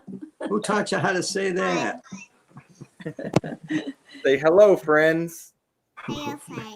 Hi. Hello, Dakota. Hey, dude. Hello, friends. Say hi, Mr. Joe. Mr. Joe. Are you wearing a Joe, Mickey that- Mouse t-shirt? I like your t-shirt. Cool t-shirt. Yeah. We got Mickey Mouse. That's cool. Meow. Now that's a cult. No, that is true. Look, That look, is very true. look. We're humans like cults. We like cults, but we don't like destructive cults. We like happy cults. Yeah, like Mickey Mouse. Happy cults are nice. Clap. So, We clap for Mickey. We clap for Happy Colts. Yeah. Speaking cults. of, I do have to share something if you guys don't mind. He might mind. He might mind. I'll come back and tell you guys later. It's really interesting. A great conversation about Colts. Good. I had at work, and it was really good. So Good. I'll come back Good. to it. You Yeah, come come back. back. If anyone else wants to come on, just go to the live chat. And at the top of the live chat, you'll see a black banner with Joe and Fran Garino in yellow and the StreamYard in blue. Just tap on that and you'll get on stage, and you don't have to put your name. You can make up a name, and you don't have to put your, you don't have to come on video. You can just be incognito. So if you'd like to come on, we'd love to have you. We've got a nice chat going on. If anyone in the chat would like to join us, we would love to have you. You too. Yeah, our little doggy Loki. He hears Stinker. people out at the pool. Be quiet. One thing I didn't get to mention earlier that I think Marissa really helped me out a lot. I kind of chuckle about it now, as I would sit there on the Zoom meetings with my little tie, my shirt, my shorts on because nobody could see my my bottom half. She would walk by and say, "You're hurting your brain. You're hurting your brain." But it goes a long way because you're sitting there breathing in these fumes. And one of the best things I thought of was it's like leaving the organization is like leaving a nuclear waste area where the toxicity is overflown. You got The radiation, and people have it on them. You can't even be around the people because they're going to radiate that radiation to you. So it's like you got to really. It's really strange. And until you start breathing fresh air, getting out, getting your mind on other things that are positive and uplifting, it really has I believe they have used CIA techniques and other weird years. Definitely propaganda. See, so as much as they do that and they know, see, that's what we have to learn about ourselves. In other words, why am I so accessible like that? Well, it's because of what they know about you. No, I need to know it. I need to know it. Yeah. And that's the obligation that was put on us. I think the hardest thing to accept is that they know, like what you just said, and that, like, for me, Kevin had, he had the, like, me hitting him over the head. He didn't have all the discomfort that comes with the cognitive dissonance, And when the hardest thing for me was when I finally realized that what I thought was the cure was the poison. And to accept that was the most painful thing for me. Wow. To accept that the organization that I believed was chosen by the Creator to help mankind heal spiritually and ultimately physically in paradise was actually the reason I was so sick.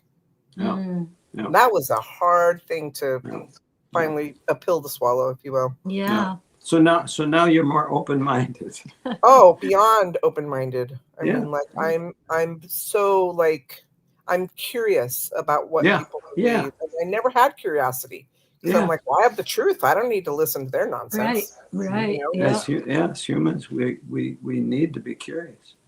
Yeah. But with little children around, obviously, we also need to be supervising their curiosity. Right. Passion and yeah. Apostle Babe, you mentioned a good point earlier about that narcissistic behavior, and I've seen stories of people that refer to the organization as a highly narcissistic organization because it teaches you to be a narcissist, to say no, it's our belief system, you're wrong, and they gaslight you. They do all the classic things that a narcissist does. It's disgusting. Yes. That was what helped wake me up, is realizing that the characteristics and tactics of a narcissist is exactly what the organization uses on its members. And it's so confusing. You doubt yourself. I mean, one of the first things they tell you is your heart is treacherous. You can't rely on it. Your own reasoning skills are inferior compared to God's. And, well, that makes sense. Okay. So God chose their group, and that's listening to God. And you think to yourself, well, that would be the better choice. That's how someone gaslights you and gets you to rely on them. And like an abusive partner, they let you know you would be nothing without them. You would not survive outside of this area. Linda, the clue in that, when you said the scripture about the heart is treacherous, and then it asks the question in the end, who can know it? Right? Guess what? Who can know it? We can. You. Yes, we can. Your own heart. We're the only one that can know our heart. Someone's not going to tell me what's in my heart. I'm not going to tell you what's in your heart. so it almost leads to, it's a leading question, like, who can know it? I can know it. I can, Mhm.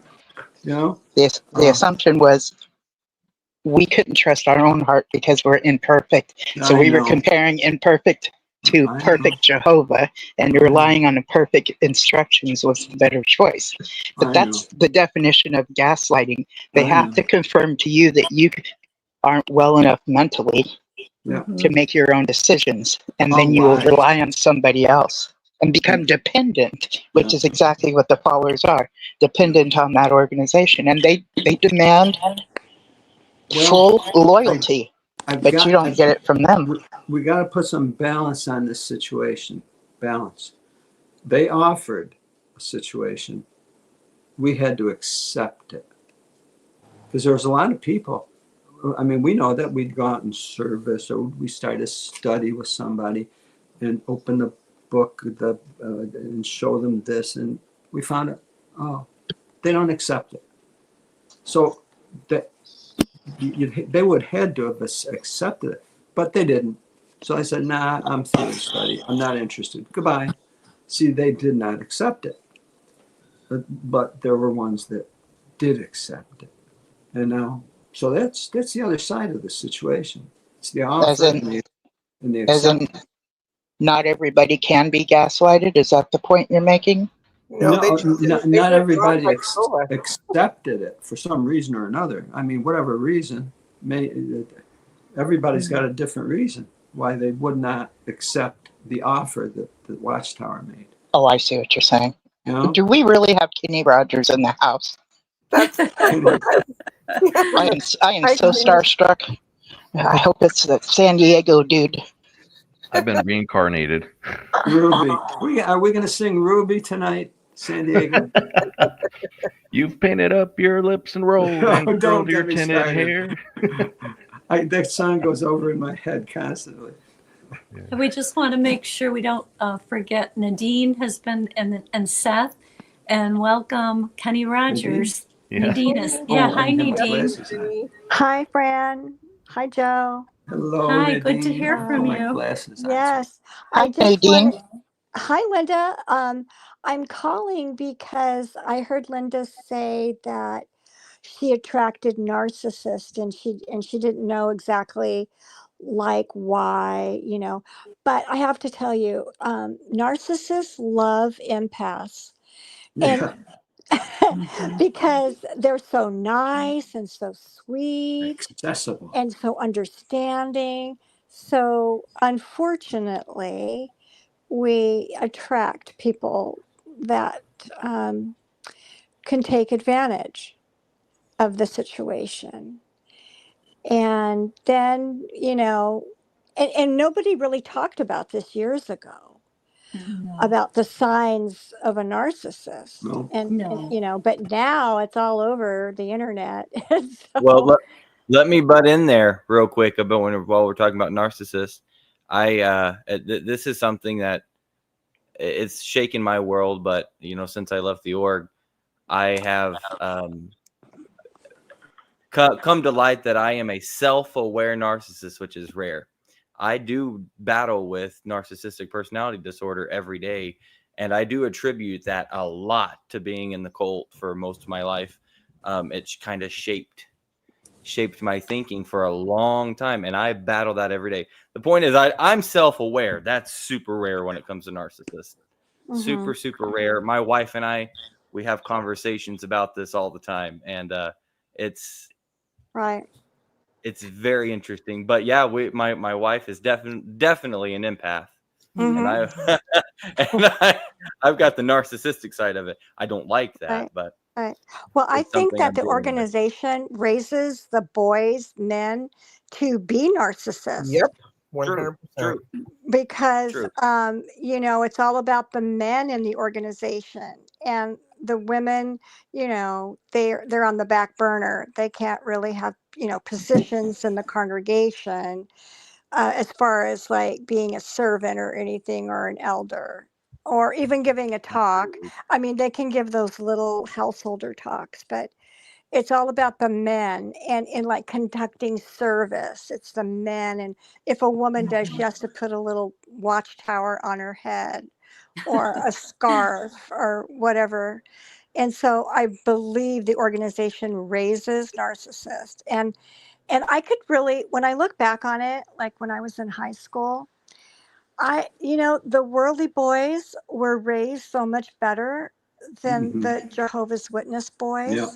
Yeah. And just now, that I'm older and I know some of the men that I went to school with, and they are great. I mean, a lot of them have been married to the same woman for years, Wow. and they're just really nice people. Yeah. And they treat their wives nice, and I'm just like, wow. And when I was in school, I couldn't date anybody like that. It had to be somebody who was a Jehovah's Witness. Mm-hmm. And I have to say, from a few that I've, known, and one that I married, those guys were not raised properly. That's all I have to say about that. And Yeah. yes, and so the worldly guys were much better, much nicer in the end than the guys that were raised as witnesses. And And so I see, think with Linda, I think Linda's so nice and sweet that she just attracted these men that thought, well, you know what, I can mold her into what I want and get what I want. And I know that from experience for myself too, you know. So I think that's what it was, is, she was an empath. And I wanted to please them because to me, Exactly. that's what you do with people you care about. Right. And then we as empaths, we're so sweet and so nice, and we're like people pleasers. And so we want everybody to be not, feeling good and happy. And now here's where yeah. a study of history, which is what we were really not exposed to, and I'm talking about real history, even in school. When you realize that women originally were the leaders in a community, the women were the leaders, the men were the warriors. Now, how did that change? Something happened. Something absolutely happened to subvert that and change that. Now, this is what went on in our past.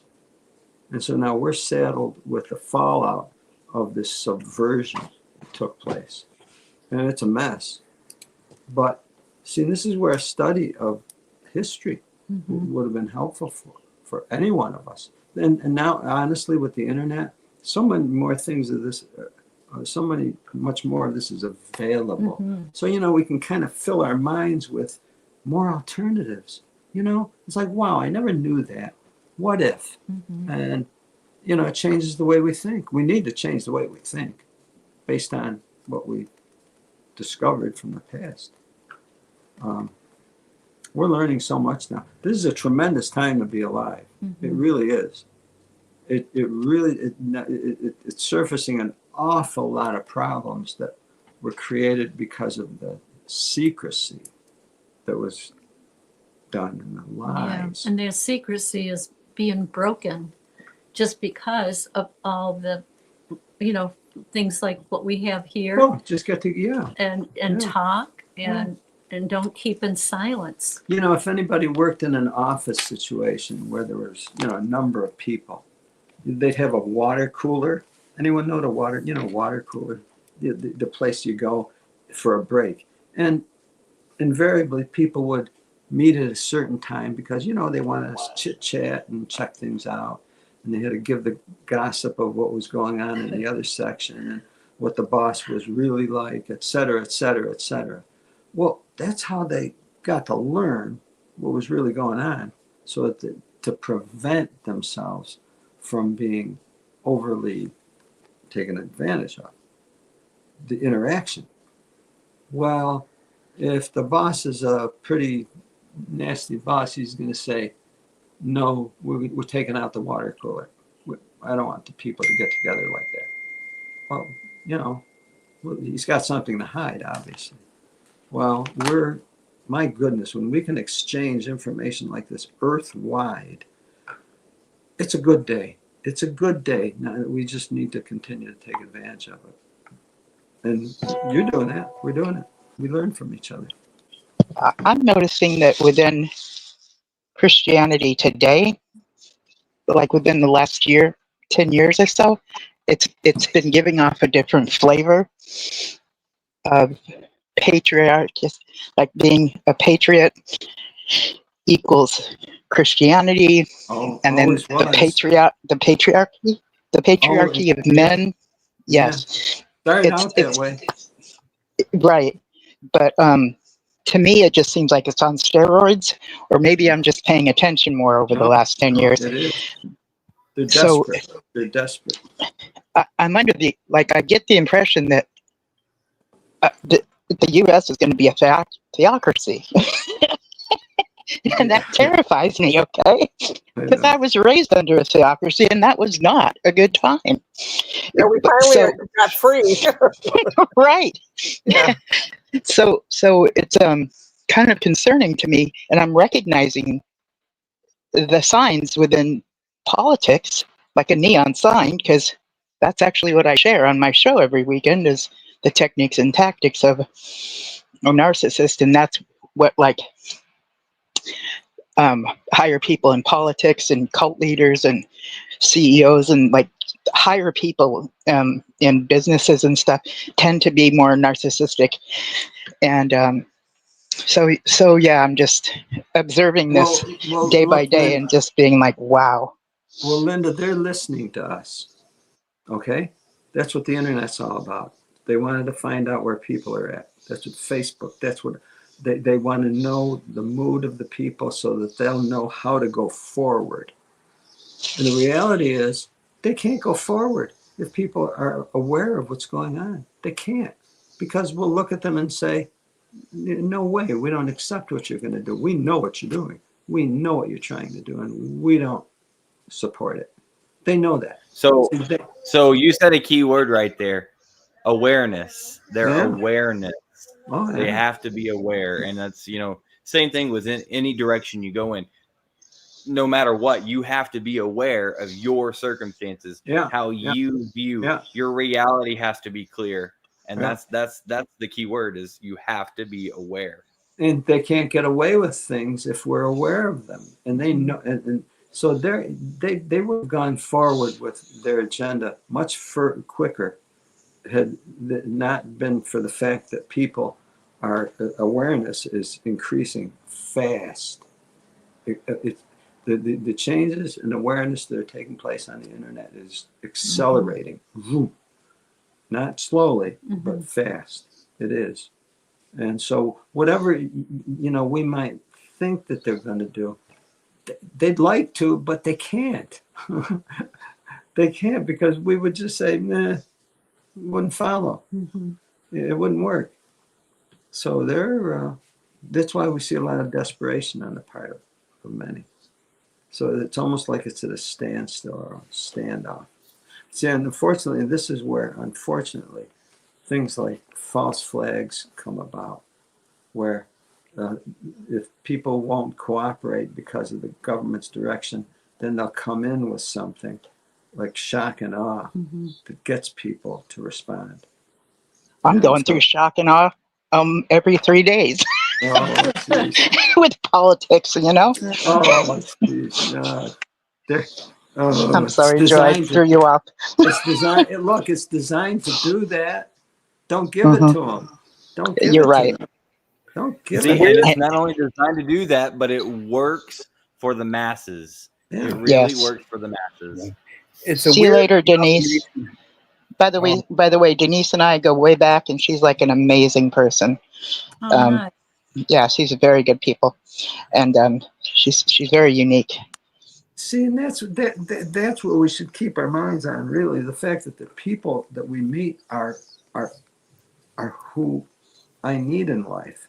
Not the news. Oh my God, we don't need the news. We may listen to it, but it's like BS. It's like tell me some more lies. You know what I mean?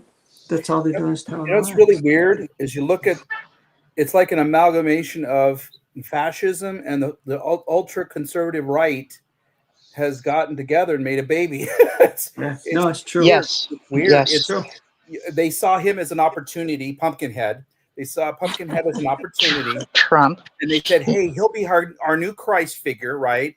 And then Trump's like, "Ooh, let me cozy up to these guys because they got mega millions of dollars to support me." It was like, yeah. And now we're paying the price. So even affecting our company, some of our projects have been pushed back because customers are so scared right now with the way the turmoil is going on. Some of the POs are not signing off on. It's kind of weird. You want to say what your company is and your industry? Oh yeah, sure. It's Convergent. It's a service provider for computers as far as security cameras and door access control systems around the globe. They got like 10,000 employees around the globe.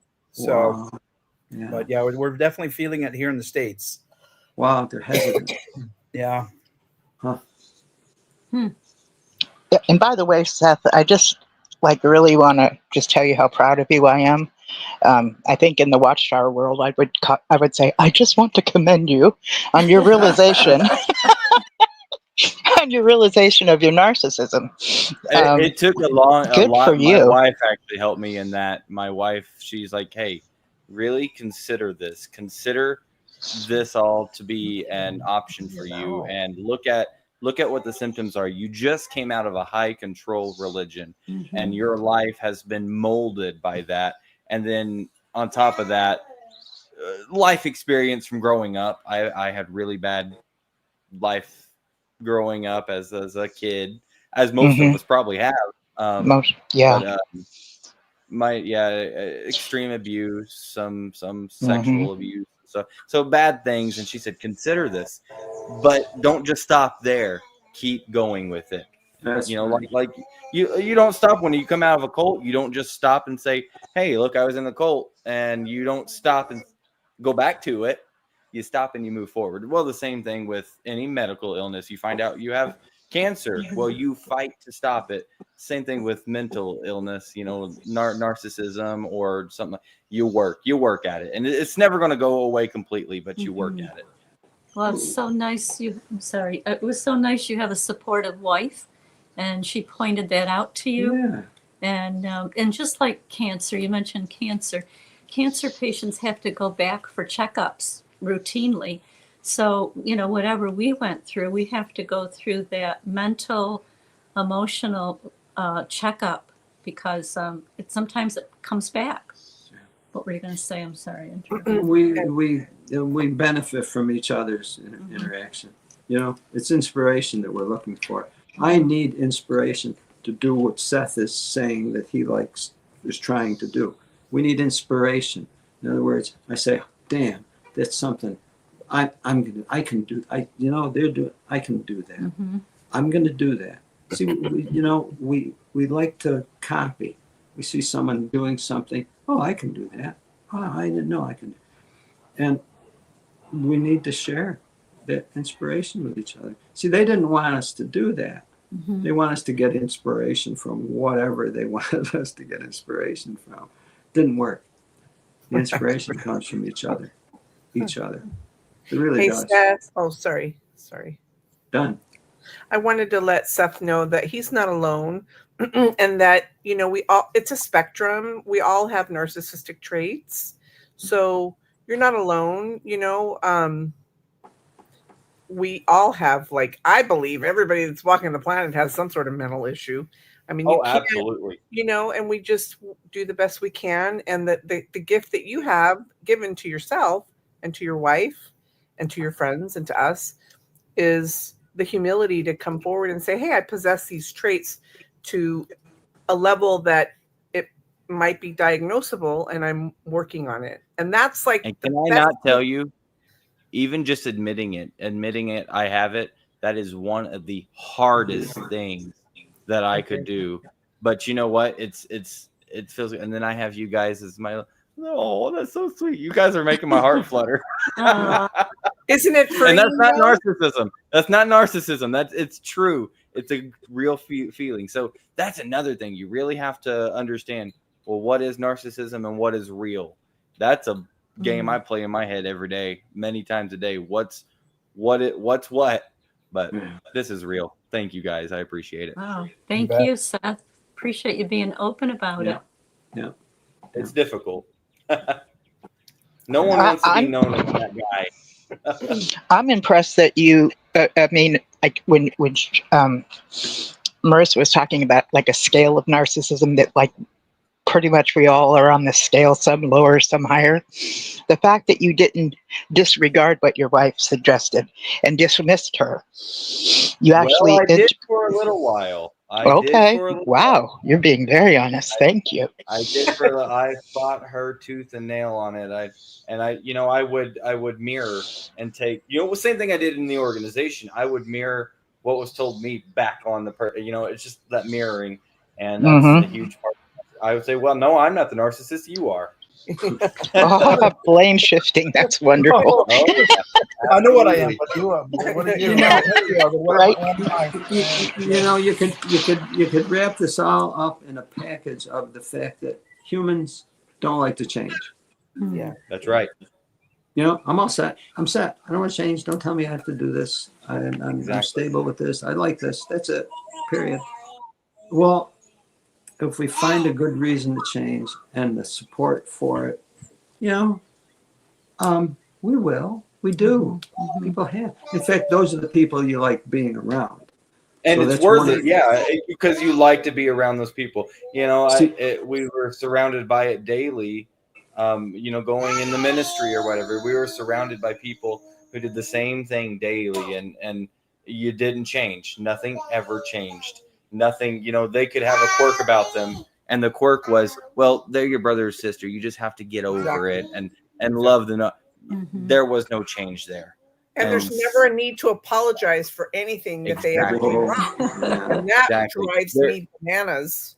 Now they're not infallible, but we're not going to apologize. No, they're going to get in a massive amount of trouble with the government because of that. The court of public opinion is going to nail them on that. Absolutely.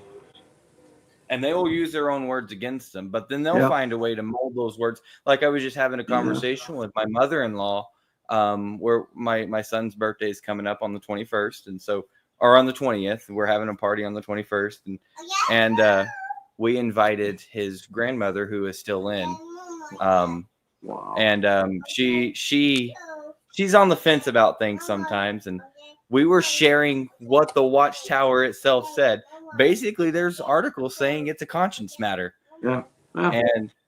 But they'll use that against themselves. Birthdays are conscience matter? I never read that.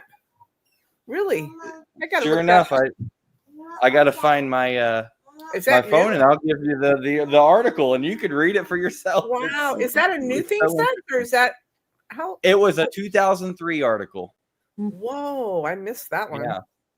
Yeah, it's been a while. But then the way they'll spin it, it's like, well, you're one of those witnesses. You're weak. That's the thing. They'll spin it. So you're one of those. And they'll probably say it's up to you. Leave it to your conscience, just like they did afterwards with the blood and the organ transplants. In the video, they brought that out. Hi, Ruby.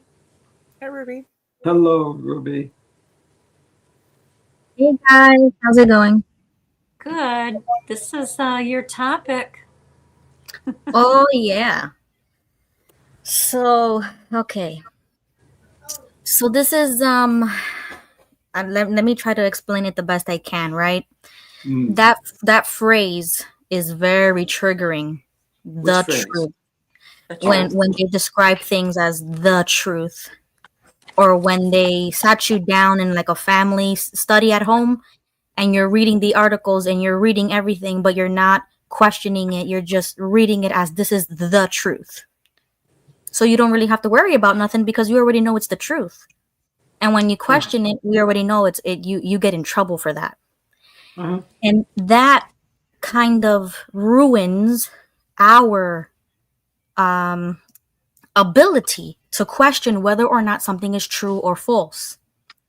So you don't really learn that until maybe later in life when you finally wake up and you educate yourself on how to determine whether or not something is true. Right. So You agreed to that. You agreed to that, Ruby. Right. yeah, because you have to accept that everything that you were told was a lie first. Why did you have to? But why did you agree to it? And every other witness, why did they agree to that? What you just described? Why did they agree to taking on that mentality? That it was a lie, or that it was no, that they're not going to question anything. We're just going to rely on it, and so we're not going to. Why did they? Why did people agree to approaching their information that way? Why? I think it's because they trusted too much. For what? Because they were under the impression that they would gain everlasting life. Gain to get. To get I want something. Yeah. Get. You got to be. You see, you had to be greedy in order to fulfill that requirement. We were all greedy. We all wanted something that they offered. Come on, you'd get in a Can I just step in here and say she was a born in? There was no choice. I don't recall ever growing up and looking at this going, I better choose this because I'm greedy. There was no other choice. If you didn't choose it, there was negative, horrendous consequences. You're absolutely right. And that means you were recruited and you accepted it. There was no other choice for us growing up, us that are born in. I'll shut up now, but for Ruby on that one.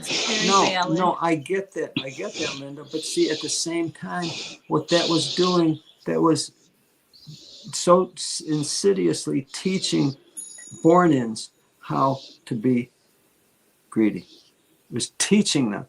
It was forcing them how to be greedy. So what we had was either, hopefully, it was never a given that we were going to get everlasting life. It was that a hope, which we weren't for sure about, like in Christianity, you might go possible, right? Or it's everlasting destruction. Or so these are the choices of our minds as a child. I don't see greedy in there. I see forced conditioning. I see forced indoctrination. Yes. Look, I'm going to say it again. I'm going to say, yes, there was force. It was forced to learn greediness. Okay. You didn't have, you were forced to. You had no choice. You had no choice. Yeah, and forced to have faith, because it goes together. Your faith, your spirituality, all of it is mixed in the indoctrination, and you don't even know you're forced. Yeah, if faith isn't something you're supposed to be forced into, exactly. It's your faith. It wasn't your faith. It was the faith you take on, or else. Yes. Like Linda would say, take it on or else, or else. Right. There's no choice. But once you accept, but once you kind of wake up and accept that, that's where the struggle comes in with the religious trauma, that you believed that just because they taught it wrong, that it's 100% wrong everywhere you go. And I have learned that it's not. If you do your own research, or you decide to go down a religious or spiritual path, it can be different. It can be a positive experience rather than what we grew up with. You're right. Absolutely right. Absolutely right. And you're the one that's going to determine that. You are, not them. You are. Yeah. See, that's what you're totally capable of doing. Right. But then but when I spoke to you guys on the phone, I realized that there's another difference between truth and belief. Oh, yeah.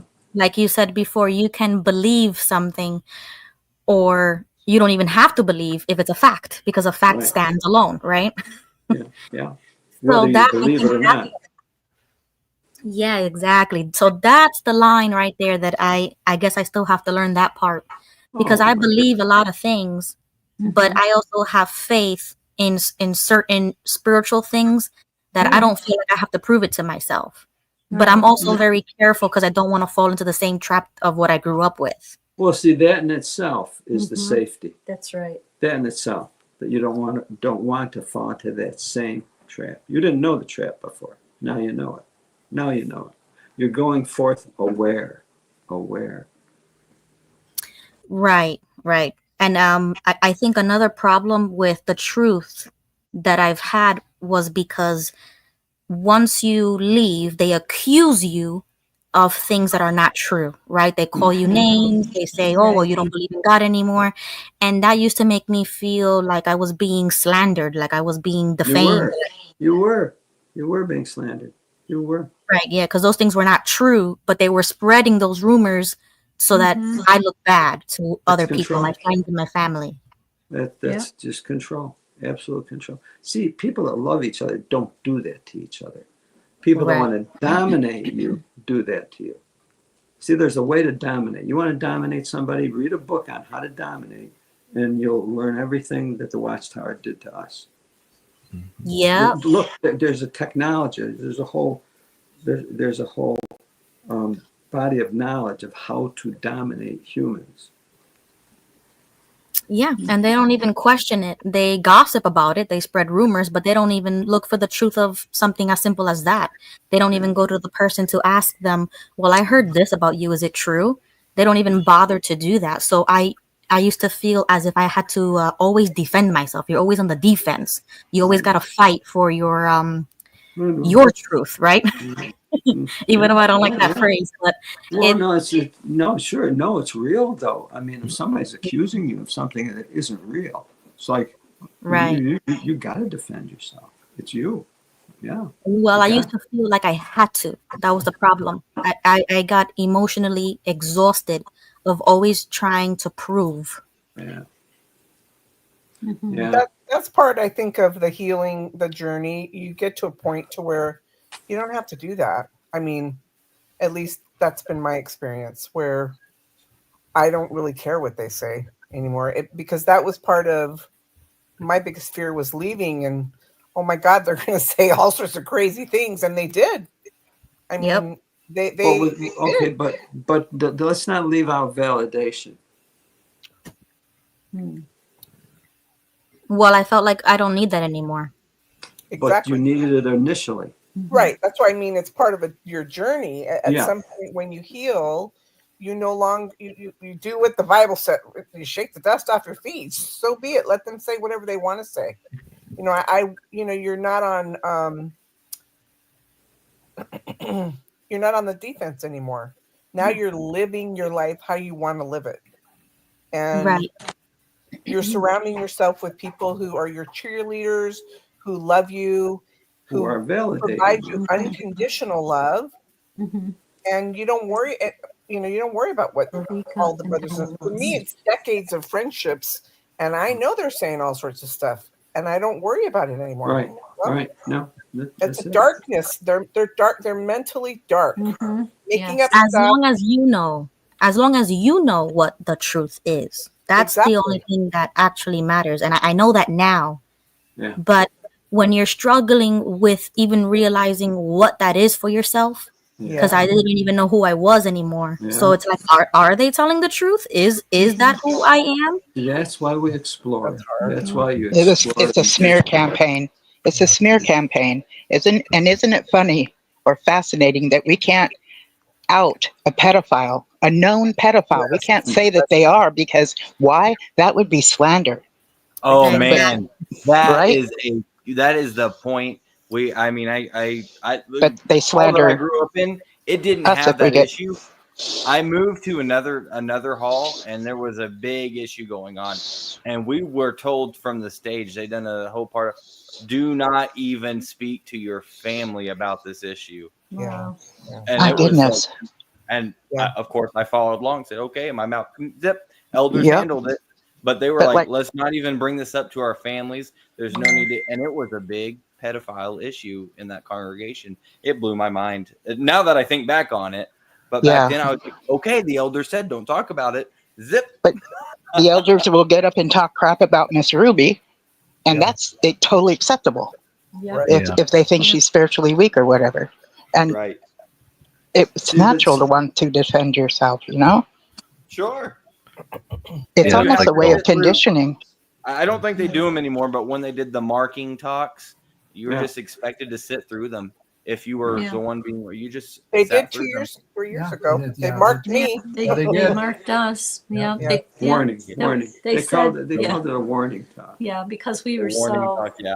spiritual in the That's when they congregation. informed the whole congregation of what a PIMO is. Yeah, Yes. Wow. Yes.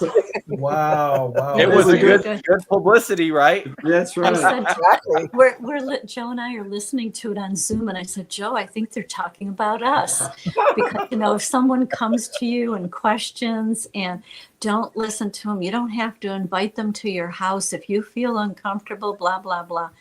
Anyway, I think thank you. Slavika was on, and then she popped off. But anyway, Oh, we there got she is. Dinah Lost, Fallen, and Slavika. So all three of you are new. We welcome you. Whoever, Hi. Hello, whoever hello. wants to go first. Hello. Hi, Honestly, guys. I was just inspired because Ruby came on, and I was like, I don't know why, Ruby, you always inspire me to come on. I'm like, oh, good, she's on there. I can get on there. Raise the comfort in numbers. Who knows?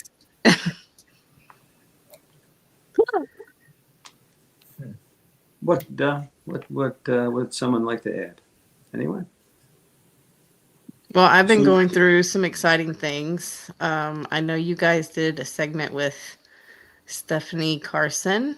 Mm-hmm. You know, and I went through and did the affirmation and sent that in, and then, worked a lot on my mental, emotional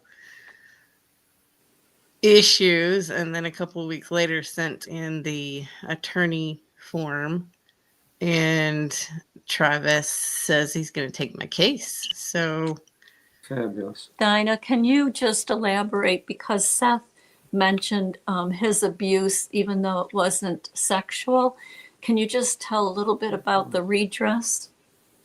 I would definitely send in the attorney form, regardless if you think you have a case, because they will better determine, because they're working on so many different angles at it now. Yeah. It's not just about child abuse. It's about be like the anything. whole bringing up of, Let me see if what I we can- went through as children.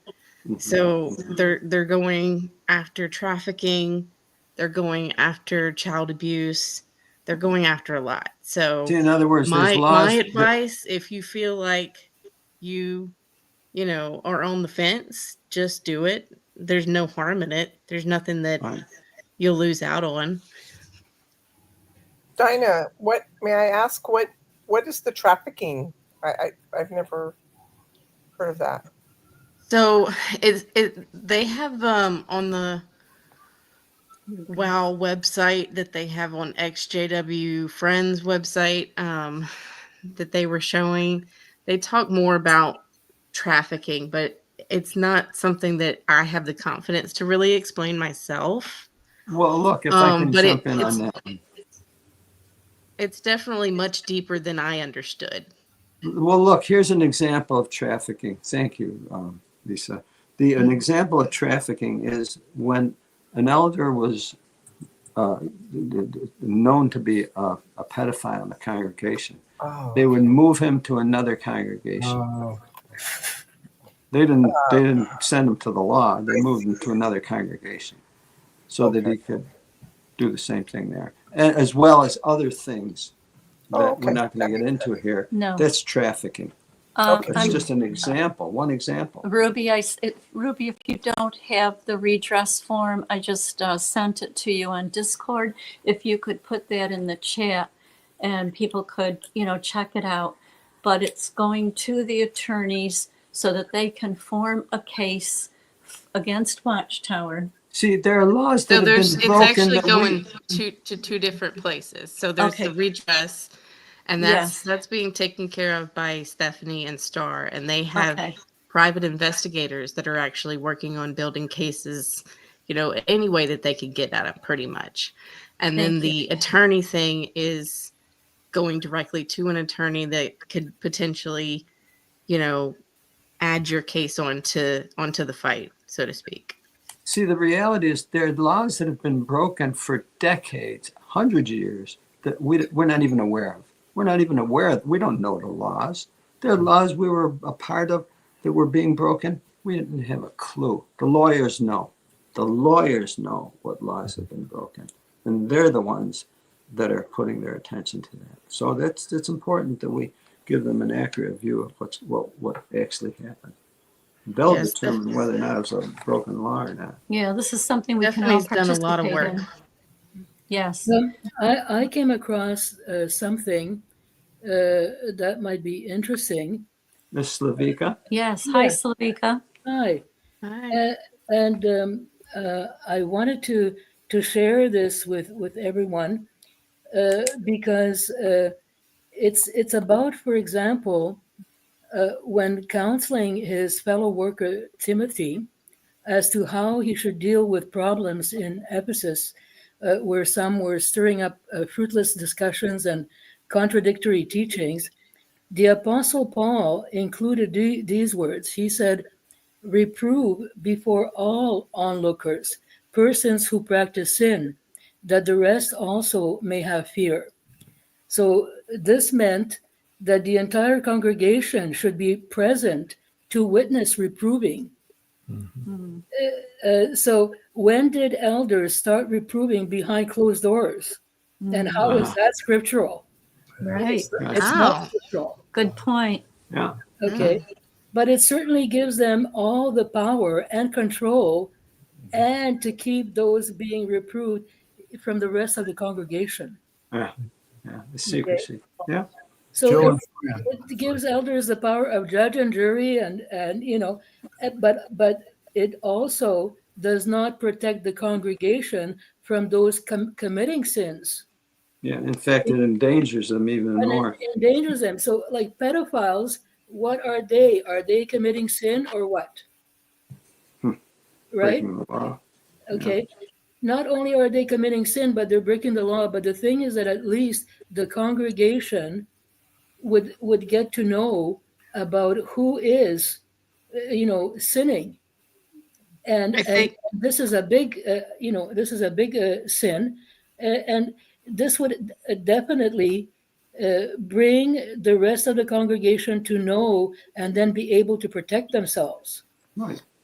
Yeah. Didn't they sit at the gates in front of the judge? Wasn't that how they would sit? Yeah, the matter would be brought before that was another instances in the Bible where they would sit at the gate and hear. Everybody would come to hear what was going to be decided. So it wasn't hidden behind closed doors. No, I mean it even gets down to the fact that it's aiding and abetting criminals. Correct. That's what they were doing. They not only were they not protecting anyone, they were aiding the criminal. Well, they protect the pedophile. They protect the criminal. They aid him. It's aiding, not just protecting. That's right. Yeah, but that's right. I grew up being told that no sin was greater than another. So you could get disfellowshipped for anything as long as your state of mind was not repentable. Then it didn't matter. So if it was disfellowshipping, that was just it didn't matter if you killed somebody. It was just there is so much that's going to get addressed. It really is. The assumption is that you're not repentant. So when somebody gets disfellowshipped, we assume that whatever they're dealing with, they set before the elders and they were not repentant. Exactly. And that's why they had to be disfellowshipped. They had to receive this discipline. And that is not necessarily always the case. Well, in my view, it's gonna fall down either one or two little rabbit holes there. It's going to fall down because of the issues of hiding criminals and protecting them, or it's going to fall down based on false prophecy. But it's going to fall for sure. Yeah. If I could just interrupt, excuse me. What we need to do is that we need to bring this in front of judges who are, in the worldly court, to their attention. What happening. The Jehovah's Witnesses are not even doing things according to Scripture. Can I just interrupt? Apasta Dude is trying to get on. If you can hear us, Apasta Dude, you have to connect your devices to join the stage, and then Ruby will be able to add you. And we also see Gigi, Gail, and Fallen Ashes. Excuse me for interrupting. Yeah, let's let everyone have a chance here. Hello. Hello. Who's Hola. that? That's Fallen That's me. Ashes, I think. I think Yeah. it is. Yeah. Hi, Fallen. Hello, Fallen. Hey guys. Nice seeing you guys. Nice hearing Yes, you. nice. Thank you for coming on. Yes. I'm sorry I'm late. That's No, okay. you're right on time. You're behind me. I was like, that's my girl. Well, you're not going to get paid then. How about that? Gotta get down I for it. know you didn't turn your time in on time. Joe and Fran, are you aware of the court thing proceeding in New York with the Zalkin firm going after individuals, the individual governing body members? Are you guys aware of that? Yes. Yes, It's we in are. the court now. Yes, it's we are. amazing. I hope it comes to fruition next year. I hope it comes to trial. There are so many things happening that we don't know the tenth of it. There really are so many things going on now. Yes, but that's a civil claim. Yeah, Okay, correct. so civil, like, in order, for us to get some criminal action, in order to do that, we need to have our voices heard by government in order for them to prosecute violators or violations of our human rights criminally.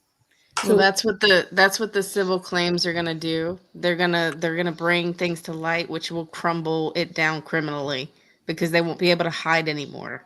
That's what they're trying to do with the civil cases, is because if we can get states to get rid of that clergy rule that they get to hide whatever crimes are made, they've made it successful in some states. So it's just the more civil. Right, but what I'm suits saying we is have, that it's still not going to happen all by itself unless we, hundreds and thousands and hundreds of thousands and so on of voices are heard by the government, and I mean people in power, Kash Patel, or governors of states. And I believe that what we need is stronger than a written petition. I believe that a video petition with our name on the video would be much stronger. If we had a great number of former Jehovah's Witnesses in our community with videos of our stories and interviews, and we can make a video with a message to our politicians asking them to open human rights claims to criminal investigations and criminal claims in every state, in every province, and every country. So in order for that to happen, they have to get a great number of people raising their voices to them and asking, for them to change the laws that are necessary to change. and that's what the redress is actually about, is trying to get people to speak up. Fantastic. I think there's all these different factions. Once they all come together, we're going to see some really big changes because, like Dinah said, that they're working on that, and Slavika, you're working on your end, and once all these things come together, it's going to break. It's going to be big. Yeah, we really don't see everything that's happening. No. But what I'm trying to do is to unite all of us together instead of us, all working in separate. Well, Slavika, how would you plan on doing that? Like what I'm saying, with these programs like you have, here's our chance to speak, and I'm always for unity, uniting us together, and speak in a united voice in order to reach. Would there be a single spokesperson for that? Why do we need a single spokesperson? We are gathering together now on your program, right? Right. That in itself is a way for us to talk, to share. How do you feel it would go beyond that? Well, for example, there's the International Human Rights Commission. Okay, we can all put a claim there, because they do handle criminal cases. But even if we raise our voices to, as I said, to people in government who have power, such as Kash Patel, such as, governors in each state, and, all the people, in a position where they have the power to change these laws. And so that we can have, something not like just the International Human Rights Tribunal, but that we can have that in each country, in each state, in each province. So And what would make this idea happen? well, as I said, I'm going to repeat it again. What we do is unitedly we get in touch. I think that the issue is we're assuming that everyone's at a state that can speak, and not everybody. It's hard to speak up about your story. It's very hard for a lot of people. Those who can, definitely do, and those who don't have to. But at least if a few of us start and raise our voices and try to reach out to these people, like politicians who have power. And I'm saying Kash Patel is somebody that I can see is working in President Trump's administration, who wants to make a difference, who wants to do the right thing. And governors of states, well, we reach out to them. We know who they are. We know how to reach out to them, and we know how to. I do know many people are on the political side and are working that side, but it's just not as simple as all that. But they're doing what they can. The YouTube videos, people doing that's them speaking out. And then we've got the protest, that's them speaking out in front of the White House. They're chipping away at it. It just takes time. Slavika, what would you do differently, Slavika? What would you do? What I'm doing now is not. I'm not saying that I would do anything differently. All that I'm saying is that what we're doing now is good, and gathering together and putting our voices together and reaching out, to the right politicians is good. I'm not saying that we need to do something different or better, and I'm not suggesting that I know all the answers or that I know, what should be done differently. So what I'm saying is that, what we're doing is good, and I was suggesting, a video and giving that message to the people in power. And those who can do it, great, and those who are I think that's a great idea about the video things, and I think we have a couple of people on the same track as you are. It's just getting it together. I think having a video that has at least all the ones that have come up with the stories and put it all in one, because we've got hundreds of YouTube channels, but we don't have. Exactly. Lisa, if I could just interrupt, right now on the screen, it's from Ruby found it. It's on ExJWFriends and it's under links. If you go to the SA link right there in blue, okay, it says essay stories and Watchtower. We want to add to these stories. If anyone, Dinah was willing to put her story on, and the other three, Stephanie was mentioned, and Star, and I forgot the other woman, but their stories are here. So we're starting, and so many others are doing it too. And it is with some of the people that you mentioned, Slavika. It's all in the making right now. So we just have to do our part, whatever we can do. Yeah. And this is something that we can do. Thank you for providing nice encouragement. Yes, it's a good idea with the videos. So yeah. Definitely. Yeah, because that's how things get started, is by ideas, just little. Well, I mean, look at all the ripples of videos. ideas. Look at all the producers of videos now, just with the stories. Yeah, we've got 15 minutes left. We haven't heard anything from Gail and Fallen. I didn't know if you wanted to say something, please. I'm just listening for a change. Okay, I do want to get back, if everybody doesn't mind, about the elders and what happened recently. I don't know why, but the elder keeps calling me, and some of the friends keep calling me. I don't know why, but they do, and they know I'm not in, so whatever. There was a situation, and this has happened to me too. I don't know if it happened to anybody else. There was a ministerial servant and went in front of the judicial committee, and one of the elders went back and told his wife, who's a gossiper. She went and she told someone else, and they blackballed this poor brother, and he was pouring out his heart to these three. And what did the elder do? And that happened to me too. They tell their wives. There's very rare that you'll find an elder that doesn't tell his wife everything. And the elder's wives, I found out, are the most gossipers. And what did she do? He was telling her everything about me. And I was so mad because that was personal and private between me and the committee, not to be shared with his wife because she brought it up in a car group. But this is what happened to this poor brother. And they didn't know what to do. They didn't know if they should confront this elder because he's very popular and he's powerful.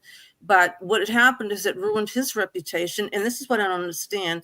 I didn't understand all that, and it really bothered me because nothing is private and personal, even with the elders. So I just wanted to share that. That's upsetting. Right.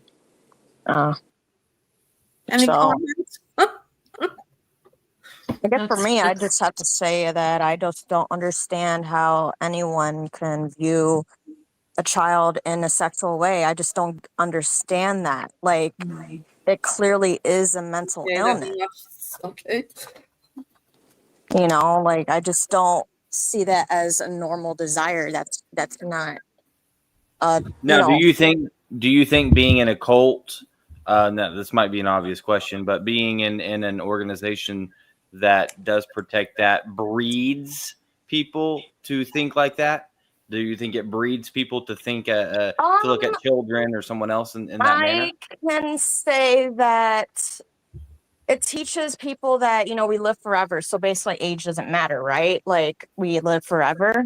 I don't know. I think that another topic would be forgiveness. Like, oh, you know, oh, I made a mistake. I'm sorry. I touched a kid. I touched your child. Can you forgive me? You know, I think that might play with it too. Well, see, Ash, it might go much deeper than that. In fact, it does. The fact that there's actually ritual abuse in the organization. In other words, it's part of the organization. Yeah. It's not part of the history. It's a part of their what they do. Right. Yeah. So is it right or wrong? No, it's not. It's wrong. But it's what they do. It's a trademark for them. The fact that my father said there's no age limit in the Bible on when sex starts, it just chilled my body. I don't even understand. I was told one time, I asked what age is really appropriate, and someone replied to me. I don't remember if it was an elder or so, but they said, how old were Adam and Eve? Just 1 day old. Yeah. Oh, Eve was one. Eve was, and that's right. But Adam and Eve were adults. Yeah, they were. Yes, they but were not prepubescent children. In their argument, you know, in their JW mind, in their argument, Eve was 1 day old, and so that's kind of their basis, and it doesn't. They make did. sense. They already They went did through have the puberty, mind and of a child. They already went through puberty and all that. They skipped that. They're just, you know, a full grown man, full grown woman. You're dealing with a deviant corporation. You know, Exactly. a business, a deviant organization. They're not who they say they are. When you start your boundaries, you know, by someone else's standards, then you're already cutting your legs off. Yeah. When they tell a child, don't tell anyone. This is a secret. And they Be said, discreet. and if you tell your parents are going to die. How is a child supposed to act? So these adults that are preying on children, they know they're purposely doing this, and it has been in the organization for a long time. Jehovah will take care of it in the end, right? This is something that this is something I wanted to let everybody know. A friend of mine's a probation officer, and he passed away, but he was also a JW. I asked him, I said, look, do the women know when their husbands or their boyfriends are molesting their children? He turned to me and he said, Gail, 98% of the women know. Now, here's what they were supposed to do with the law. They were supposed to arrest the woman and make her accountable as an accessory to the husband or father, whatever. But I don't even think that law passed because I haven't heard anything. They can't. It's called failure to protect. So, and can they arrest them? I believe they can. I have a friend that's a licensed mental health professional, and it's not just with children, it's also with elderly people. Anytime you fail to protect someone that's not under the eyes of the law capable of protecting themselves, and you're the adult, it could even be just one of us goes into someone's home. If we observe something, we could get busted. So, I mean, if we were a licensed mental health professional, or somebody that had to report.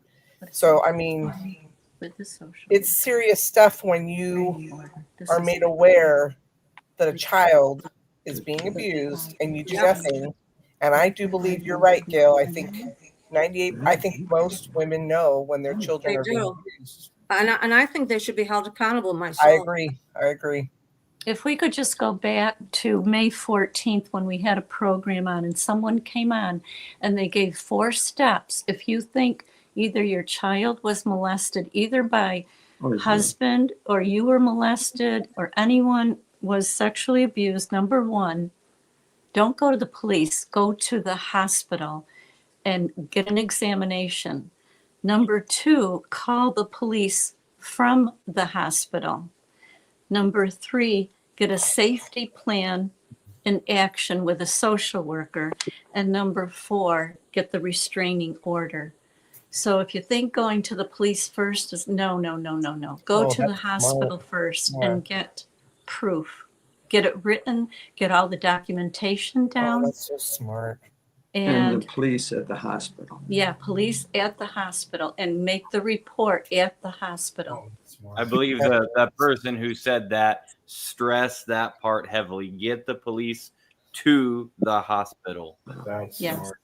Yeah, I thought that was the best advice that I've heard in a long time. So you're saying like drive to the hospital yourself and then call the police?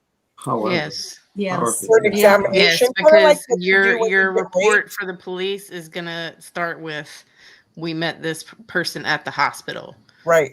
So isn't that what they do for rape victims as well? You go, they get all of the evidence, and the police comes to the hospital. Yes. I never thought about that. Yes. Yeah. So you do it with a child. You can do it with yourself. If you know somebody. It's extra documentation, extra. And you have professionals that are there also. So there's a measure of safety too. Yeah, and there's a lot of crooked police out there too. So yeah. Right. I want to write this down. I mean, I think I wrote something like this down before when Free, finally Free said that too. I think she mentioned go to the hospital first. Right. Yes. Go to the hospital first. Call the police from the hospital. Have them make out the report at the hospital.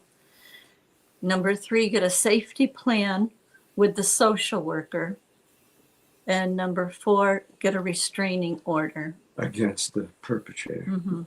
So when you go to the hospital with a child that you suspect is being, like, let's say, I'm in a tumultuous marriage and I think my husband is abusing my kid.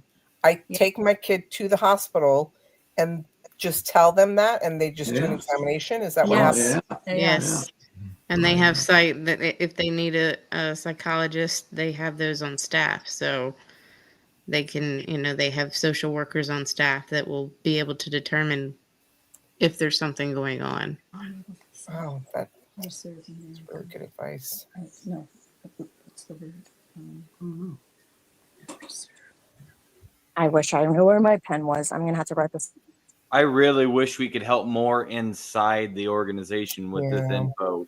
That's the heartbreaking thing. You really wish you could reach out to them with this info, because for many of us, we're not going through that anymore because we have left. Some are, unfortunately, but yeah, that's Yeah, the I hard part. mean, that's one of the things that I struggle with is because one of my offenders is a Jehovah's Witness, probably in good standing. I know he's, been in and out, so he was not always considered the best witness. He was one of those witnesses. But he's got kids too, so I just, stepkids. And it's just like, what do? I can't do anything.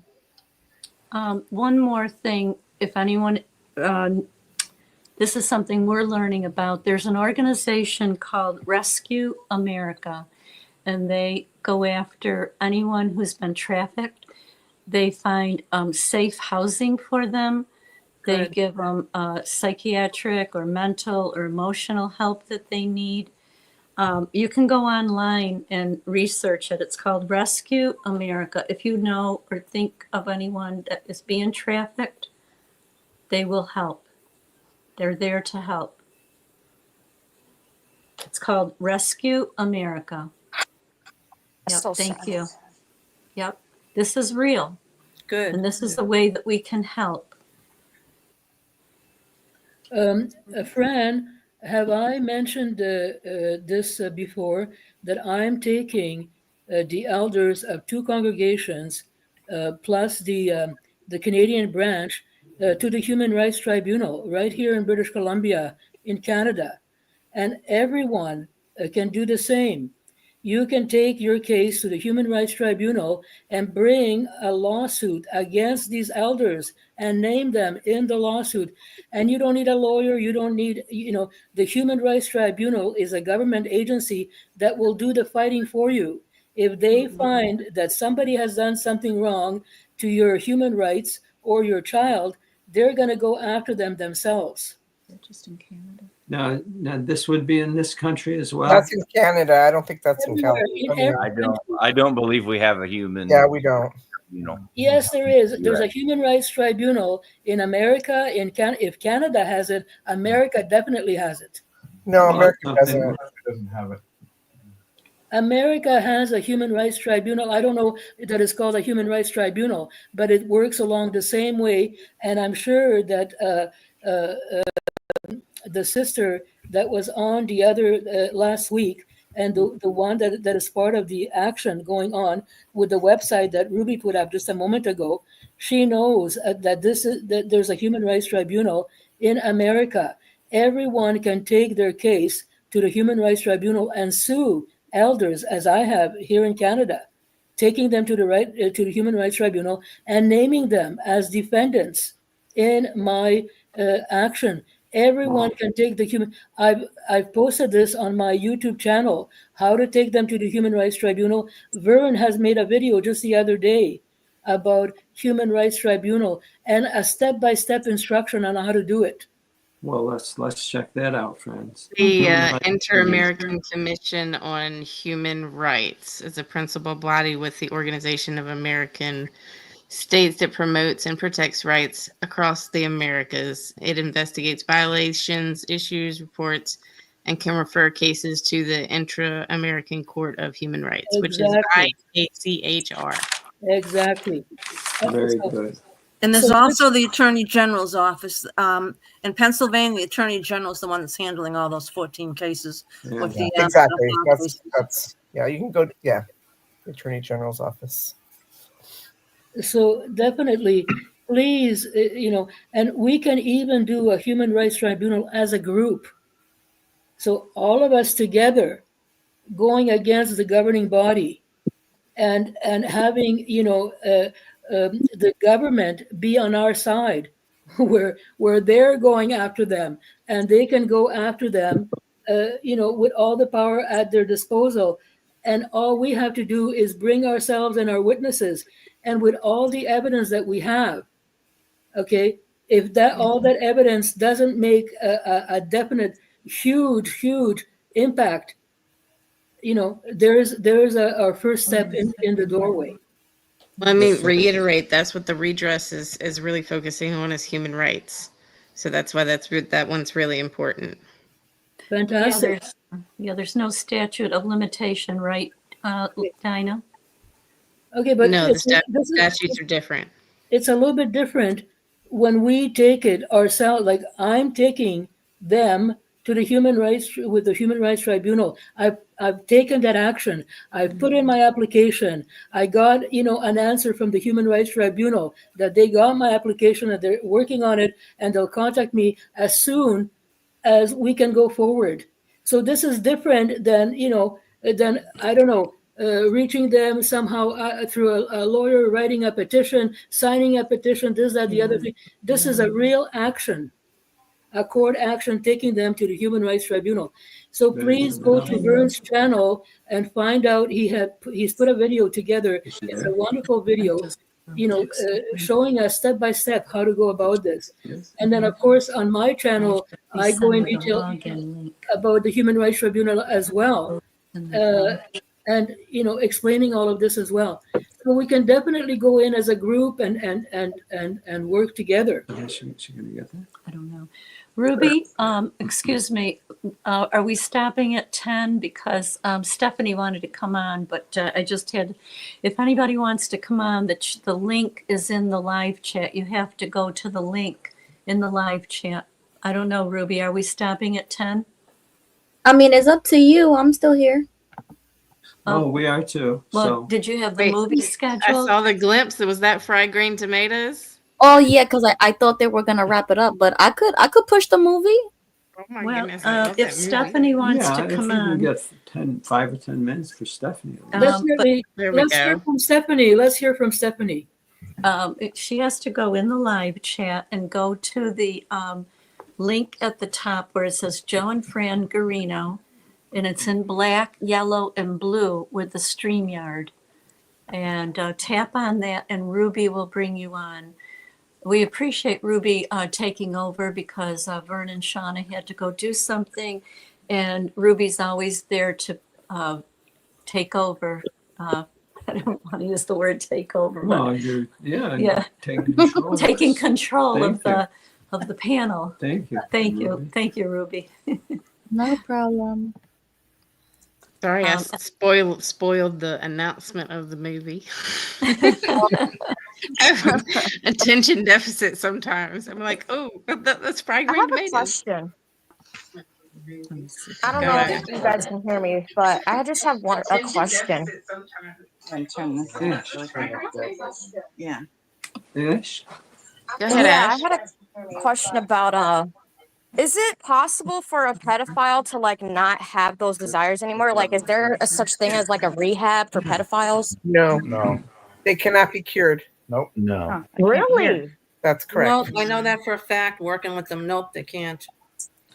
Really? Like, if they committed that, act, right, and then they don't regret it, they don't have You don't know remorse. that. What They I have learned in the remorse. what I learned in the mental health field, Fallon, is that there's two populations: that person who kills animals and a person, a pedophile. They're not rehabilitatable. They can't. They'll always have that desire. Mhm. I mean, they can control it, but the desire is always there. I'm going to say goodnight, friends. I'm heading out. All right. Good night. Bye. Good night, everybody. Bye-bye. Gotta go get on that bus in the morning. No, Good night. the desire can be there, Stay and safe. the same thing, with homosexuals. But the thing is that they can control it, and they can stop practicing this. As we know from the scriptures, it says some of you were that, but you're not that anymore. Yeah, No, but it takes a lot of work. homosexuality isn't considered a mental illness, and Right. pedophilia is, and pedophilia cannot be Cured. you cannot be rehabilitated. Thank you, Stephanie. Well, they can continue to have the desire, but they don't have to act on it. But it's a mental illness, so they need to enact safety precautions. They can't be around children. It's Whatever needs to be done needs to be done. But all that I'm saying is that there is a small percentage, of people, just as homosexuals and so on, who do not continue to practice that. Now, I don't know who they are. And I think that the majority don't want to change because they don't think that homosexuality it's wrong. it's not in the same Like, It's not. yeah. So It's not, because if you think about it, then look at what we watch. The commercials. You see gay people there, right? You Yeah. wouldn't see pedophiles on commercials, exactly. right? Think about this. This whole country, Yeah. half of it is gay. I'm gay. So I'm living freely, and I am not being judged like a pedophile because it's not a mental illness. It's not No, abuse. it's It's not. love. Yeah, comparing those It's two is consent. just it's offensive, actually. Apples and oranges. Yeah, it is offensive. And that's It actually is. what my father had manipulated me to believe. He manipulated me to believe that being gay was as bad as being a pedophile. A And that's lot of the people manipulation believe right that. there. Yeah. Yes. Well, it's lies, and it's Yeah. not loving. Okay. It's unkind, and So what does it say in the Bible? Do you people not everybody here is a Bible reader, and I don't believe in the Bible anymore. So it doesn't really matter what the Bible says, in my opinion. We need to be kind, and Yeah. homosexuality is not the same as pedophilia. And I just want to add too, if these pedophiles have been in prison, don't forget they're on the sex offender registry, either statewide or national, and they have to be monitored. Whether they control it or not, they're being monitored if they're on the sex offender registry. And they should not be near a child, period. Right. Two consenting adults can do whatever they want to do, as long as they're, yeah. So pedophilia is somebody is hurting a child. You cannot compare that with two people that have chosen to love one another. Yes, exactly. And I agree. We need to protect children. We need to protect them. And we need to do whatever it takes to protect them, legally and otherwise. Okay. Right, but my issue wasn't with that. It was with you comparing it to homosexuality. Legally and otherwise. Oh, there's Stephanie. Hi, Stephanie. My issue wasn't with that. It was with you comparing it. All right, we're talking over each other. Oh, there's Stephanie. Hi, Stephanie. Stephanie, are you able to come in? I don't know, there's awful echoing going on. Oh, you have to turn off your YouTube, Stephanie. Turn off your YouTube. And Richard's on. Hello, Richard. Okay. Okay, Stephanie, just turn off your YouTube and you'll There you be go. on I think you're StreamYard. on. Okay, now you can talk. YouTube. Stephanie, just turn it. Okay, sorry. It's Oh, okay. I No told you, problem. I don't know how to Anytime. work this stuff. You did it. You did it. You did it. You did it. You're here. We all have to go through those bumps. Yeah, I don't know. I know I about have. technology. We don't even have a TV. Welcome, so. Stephanie. Hi. Hi, guys. Hi. Yeah. All right. I How's it going? wanted to come in and talk a little bit about the redress. Diana, you were doing such a nice job explaining it. And thank you. Slavica. I tried. So that the ultimate goal of the redress is to use it for multiple layering advocacy in the legal field. Whether we can use those letters collectively and have a louder voice. For instance, it doesn't matter how you feel about the subject matter. In Texas, they just had a bunch of letters delivered to the governor's office, and it's just box after box after box after box. And it was on the issue of cannabis. Okay. So people in the world, this is how they get activism done. They don't send a letter individually. They come together as a unit and hand them a stack at once. And that's how we need to come, in my opinion, that's how we need to come together, is collectively. Because let's say we get, one or two people from this tonight to write into the Human Rights Council or certain somebody here or there, whoever you decide you want to hear your voice. Your letter that you send in is just going to be one of many, many, many, many letters that they get that day. Exactly. And I was saying that we need to be united, a united voice in everything. And if you go on the WOW website, that is exactly what the purpose of the redress form is for. If you read the language of the redress form, it's very broad and it covers all the areas of human right abuses. We have the ability to take. Excuse me, Richard, do you mind muting yourself? I think some noise is coming through. I'm sorry. Sorry about that. That's okay. Thank you. Okay, go ahead. I'm sorry, Stephanie. No problem. So if you look at the wording of the redress form on the WOW website, thank you for who's ever navigating, because we It's all Ruby. know. Thank you, Ruby Ruby. is. We all know Yep. I can't navigate. Yeah, so the redress questionnaire, and there are multiple languages that the redress is available in because this is an international campaign for justice. The lawsuits are only for the United States, but the redress is international. So we've already added several languages for the redress form.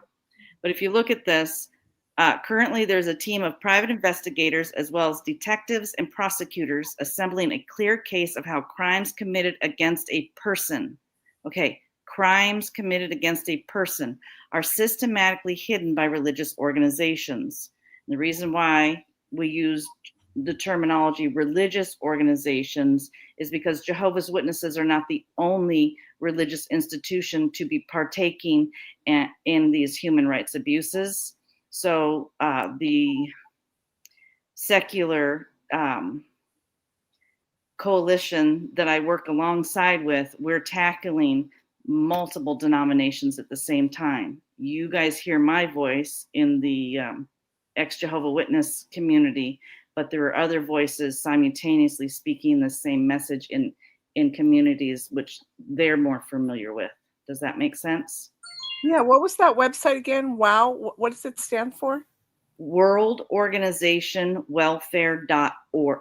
Thank you. Thank Yeah, you. World Organization Welfare. Thank you.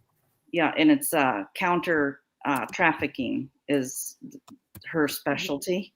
Stephanie, just Yeah, one she question. was added the redress and stuff for Stephanie because they're working together on multiple things, but also working together on separate things. Fantastic. Yes, This is what you were, Stephanie, this is what you were showing me yesterday. And you told me that the words had to be somehow corrected or worked on. Have Right. you done that? No, I haven't gotten to it yet. I've been busy with investigators all day. Okay. But the wording on here that is incorrect is it says class action lawsuit. I have learned that the words class action are not the proper legal terminology to use because class action means we all get grouped into one lawsuit, and that's This is like a cluster lawsuit. that's It's for trying the to do civil. like That's for the civil. But as far as the redress goes, could you go up again there, please? Thank you. So a list of these crimes may include, but not limited to, the following: trafficking. Human trafficking is a serious human rights violation. Child sexual SRA, human rights violations. Read it: forced labor, other crimes involving bodily harm, threat thereof, battery, assault. See, human rights violations. So we intend to use, specifically Star and I have been doing a lot of work in the secular world, and we take our voices straight to, legislative bodies or investigative bodies that can look further into these crimes. So we can take, if we have all these letters of redress in one place, it gives people like her and I that are out there doing the footwork in the political arena, we can then take these boxes with us and use them for starting investigations, getting legislation changed. Our current goal in the United States is to get our collective voice behind the clergy penitent privilege issue, which is currently sitting with the Department of Justice. The Department of Justice, which is a federal agency, is reviewing the recently changed law in Washington state that would require clergy to report crimes on children. They're reviewing it for constitutionality, meaning does the Constitution say that the clergy are allowed to keep these secrets, or are they not allowed to keep these secrets? And we want to make the argument that, very similar to what John F. Kennedy said, that in a free society, the very word secrecy is repugnant. It does not belong in a free and open society. So if we want to have freedom from oppression, from these childhood crimes that cause us a lifetime of distress, then we need to demand that our moral institutions stop keeping the secrets that need to be tried in a court of law. So that is exactly what this redress forum is for. It's for international participation. So anybody from any other nation can participate in this redress. And those that we get from overseas will specifically be used for the Human Rights Council. I have a question. Yes. So the form that she showed us earlier, the redress, the blue button, it asks what crime was committed against you by the Watchtower. And if we haven't been, abused sexually by, Right. a pedophile, So what I are the crimes that, well, are you, so I would encourage everyone to learn what your human rights are. Yes. So the word spiritual abuse is the biblical term that the secular world uses to describe a human rights abuse. So one is the same. So that would mean, and this is written in your human rights, that you have the right to change your ideology without harassment or punishment. Has the Watchtower harmed your human rights? If I give you just that one example. So if you can't leave, you can't leave that's a loaded question, and okay, because that's up to you to answer. Yeah, and that's why I think it's broad, and that's why I think if you feel like you were violated and that something was not right and was not handled right, doesn't hurt to send it in. Yeah, my feelings are very strong. I know that they violated me. My entire community doesn't talk to me. My husband's family doesn't talk to us. That's some serious stuff, but legally, I don't know. Well, I would encourage you to legally go on the United Nations website and do your own reading on what human rights are and define for yourself, like you said, you do feel like you've been violated.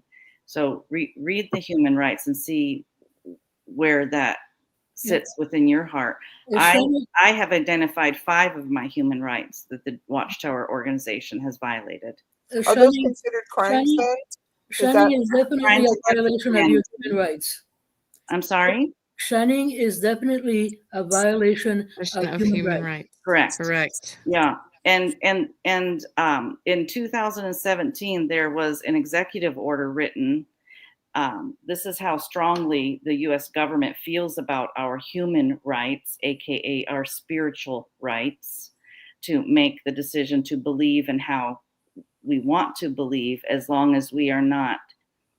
We have millions of laws and ordinances on the book, but there's really only one that we need as the human race, and that is to do no harm. Period. Do no harm. So as long as an organization is doing harm, that it does violate the human spirit to some degree. Right. Is that degree punishable? Well, like there's the book of the 10 Commandments in the book of the Bible. The United Nations, being a secular authority, like the church is a religious authority, the secular authorities have named, a short list of the unforgivable sins, and those would be those that violate our human rights. I also want to make a key point, because this is very, very crucial for us to understand.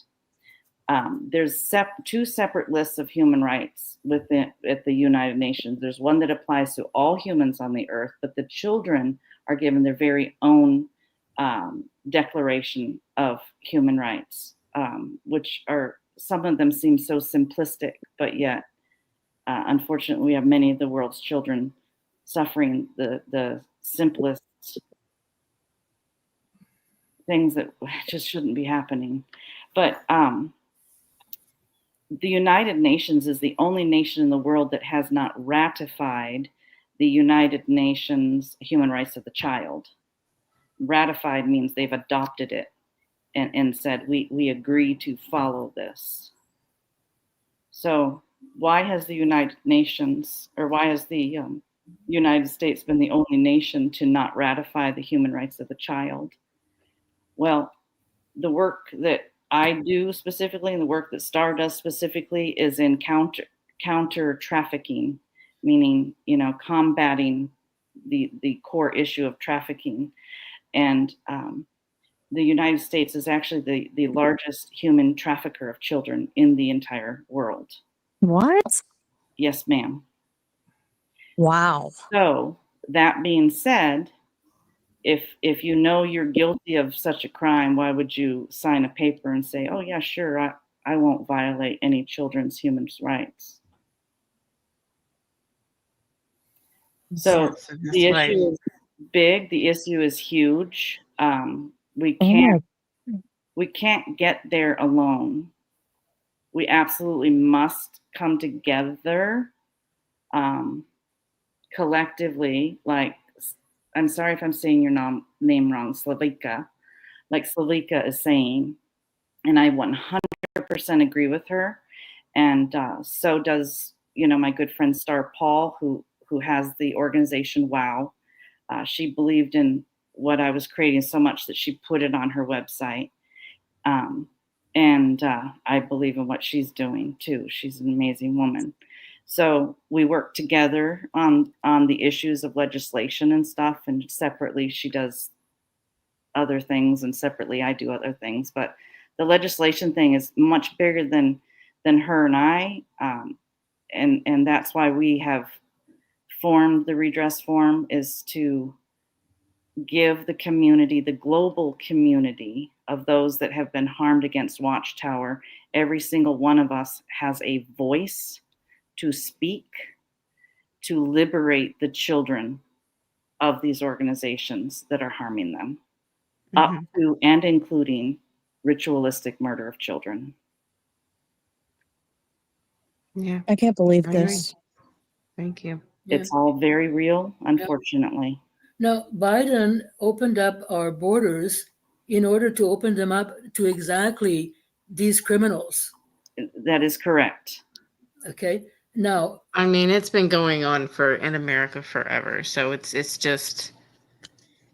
been going on for It's too not long. new to the Biden administration. You are absolutely correct, Diana. And no one is without blame. And that includes us for remaining silent for too long. The They problem built little pedophile nests, and then they built an artificial wall around them, passive aggressive wall that protected them. and the secrecy is what allows this to continue and allows it to mushroom until, every society, I think it was Diana, were we talking about this earlier today? Every society, every civilization that has fallen throughout history, the timing of the fall is always around when child sacrifice becomes into mainstream. Yeah. So we have had the civil rights movement, which should have shocked humanity to its core, but it didn't. Things just kept getting worse because we've allowed the secrets to continue. And now we are at the cusp of the human rights movement. I agree with that. So, here's a thought that I'd like to share. Everyone believes that Sodom and Gomorrah, that God destroyed Sodom and Gomorrah because of homosexuality, but in reality, it was because of what they were doing to children. Yeah, the occult has always been alive and well. And I personally am not a Christian, but I advocate for the Christian because I understand Christianity is under attack. by the darker forces of the world. And you know, darkness, it's like the star and the moon. They can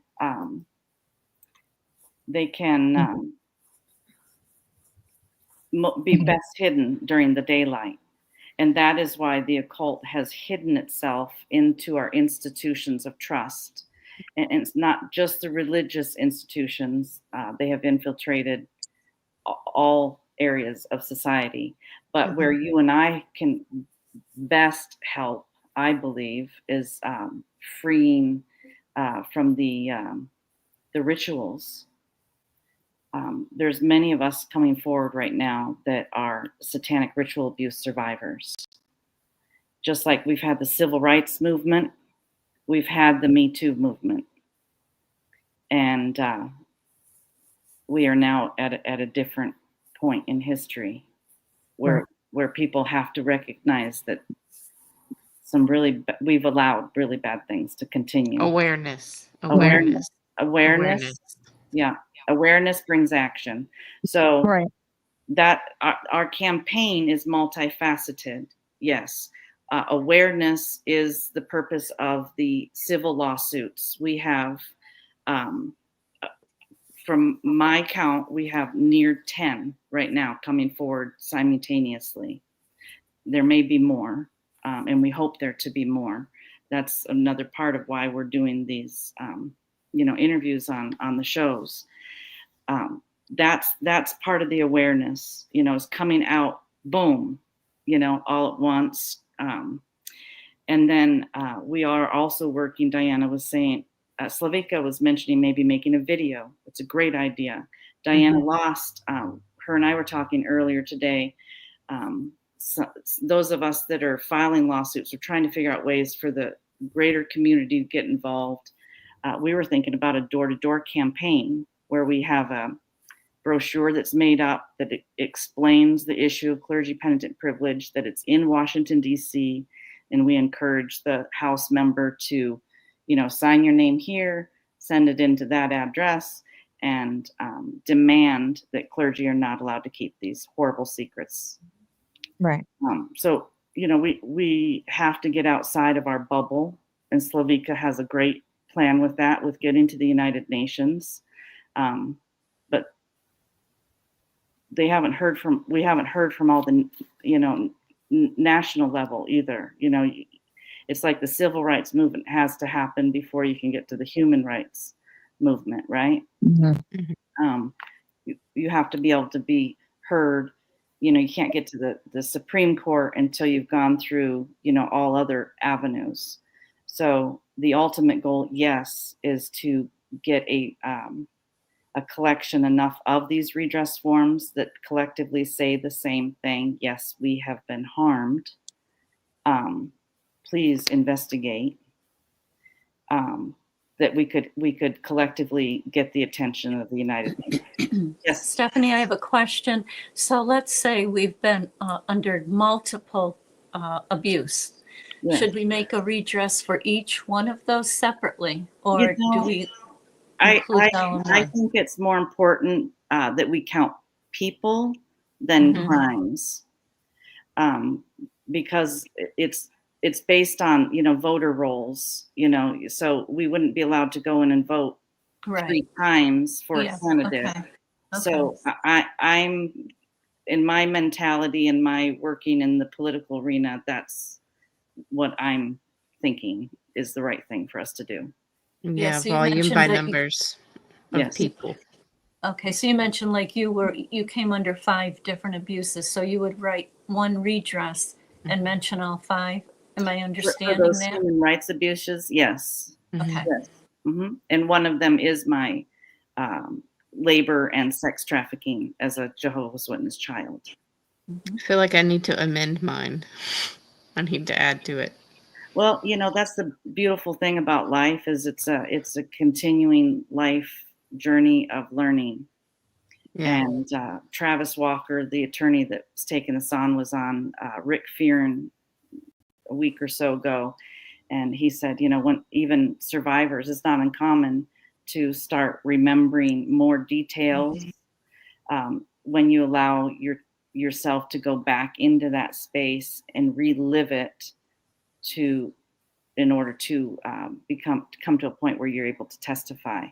I know I've been getting ready for my own case. I've been visiting my hometown, going and talking to different people. I was at the police station all day today with the chief of police of our hometown, just kind of talking and trying to remember things. And it's true, you start to remember small little details. Right. I even went to a house. I went to a house today and I knocked on the door and I said to the guy, I said, I know you don't know me, but can I take a picture of your basement stairwell? I need it for a lawsuit. Wow. And sure, he said. Wow. Oh my goodness. Come on in. And Oh. so, and going back and looking at that space, I knew I had my memory right. You are so brave, Stephanie. Actually, we're all brave, Well, I You're know. showing your faces on the internet. We are at a war, and it's a war of good and evil. Stephanie, I'd like to ask you a question. For your case, do you have expert witnesses such as those who are experts in cults?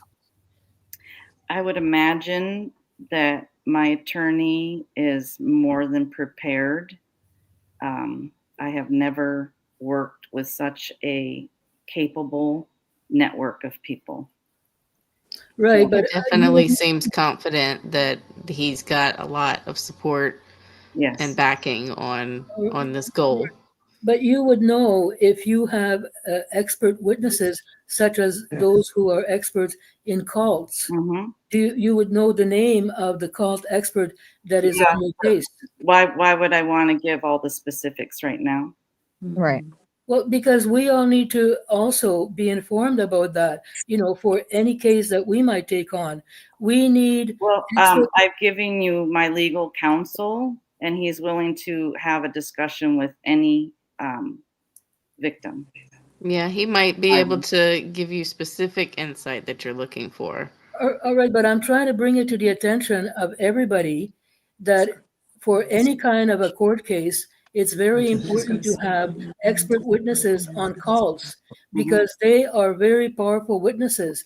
They're experts on cults, and they can explain within their testimony what Jehovah's Witnesses, what all of these cults do to people and how they harm them, and their testimony is very, very powerful. Yeah, I can't divulge the exact team's identity. I'm not asking you to. I'm not asking you to. What I'm saying is for I think she everybody just wants to know if there is cult Like, for experts example, on their I side. know Yes. 3 experts and more than one. So there you go. Yeah, the answer is they yes, do and- have and cult more- experts more on than their team. One source. Okay, so Absolutely. I know 3 expert cult witnesses. I'd like to share who they are because I have one of them who's a friend of mine on Steve Facebook. Hassan is your friend? Pardon me? Steve Hassan is your friend? Former CIA agent Steve Hassan?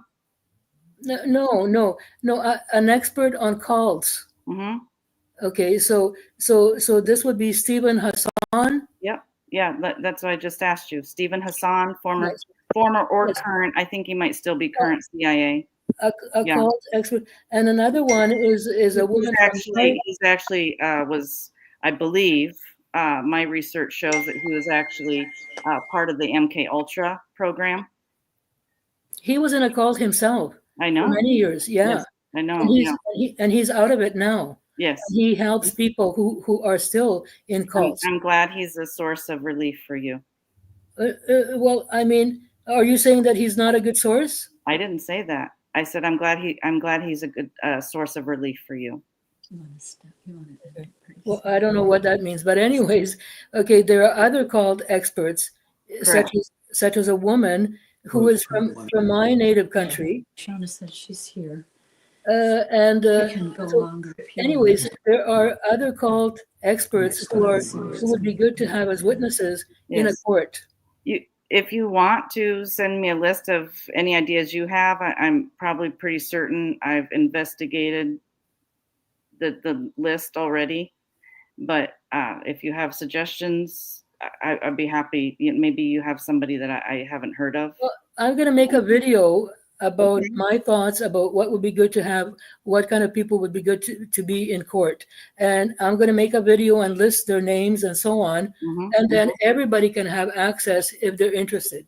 There you go. Love it. Okay. Love it. Hey, everyone, we appreciate us staying on a little longer. Yeah, We thank you, appreciate guys. Stephanie coming on. Yeah, thank you. Yeah, thank you, Steph. You're welcome. And Dinah Lost. Let's Thank do you. whatever research we need to Yes. to get to know some of the things that we heard tonight. If anyone has any questions, you can get in touch with us and we can try to get your questions answered, because I know for some, this is the first time you're hearing this. Yeah. You guys are a blessing. Well, we all are. We're all in this together, Ash. Yep. Amen. And Thank you. Fran, you are a lovely, lovely person. Well, I am with Joe. We are a lovely couple. Thank you, Slavika. Yes, I know. I don't But take you- any credit. I don't take any credit you alone. you keep the peace. You keep everyone calm. You keep everyone. Yes, that's so true. Well, thank you. We do it together. And you do Thank so you. much research before the shows too. I don't Yeah. think an elder Yeah, ever Joe- did as much research for a public talk than you do. Joe's the researcher. I gotta give him all the credit for that. Fran takes notes so I can stay on topic. Yeah. We help each other. Thank you so much, all. We love you. Yeah. Good night. Love you too. Love Have you. a good Love night. you guys. Bye. Love you. Enjoy the Bye, movie. John, Fran. Thank you. See you, Ash. Bye. y'all. Love you. In making friends. I need people making friends.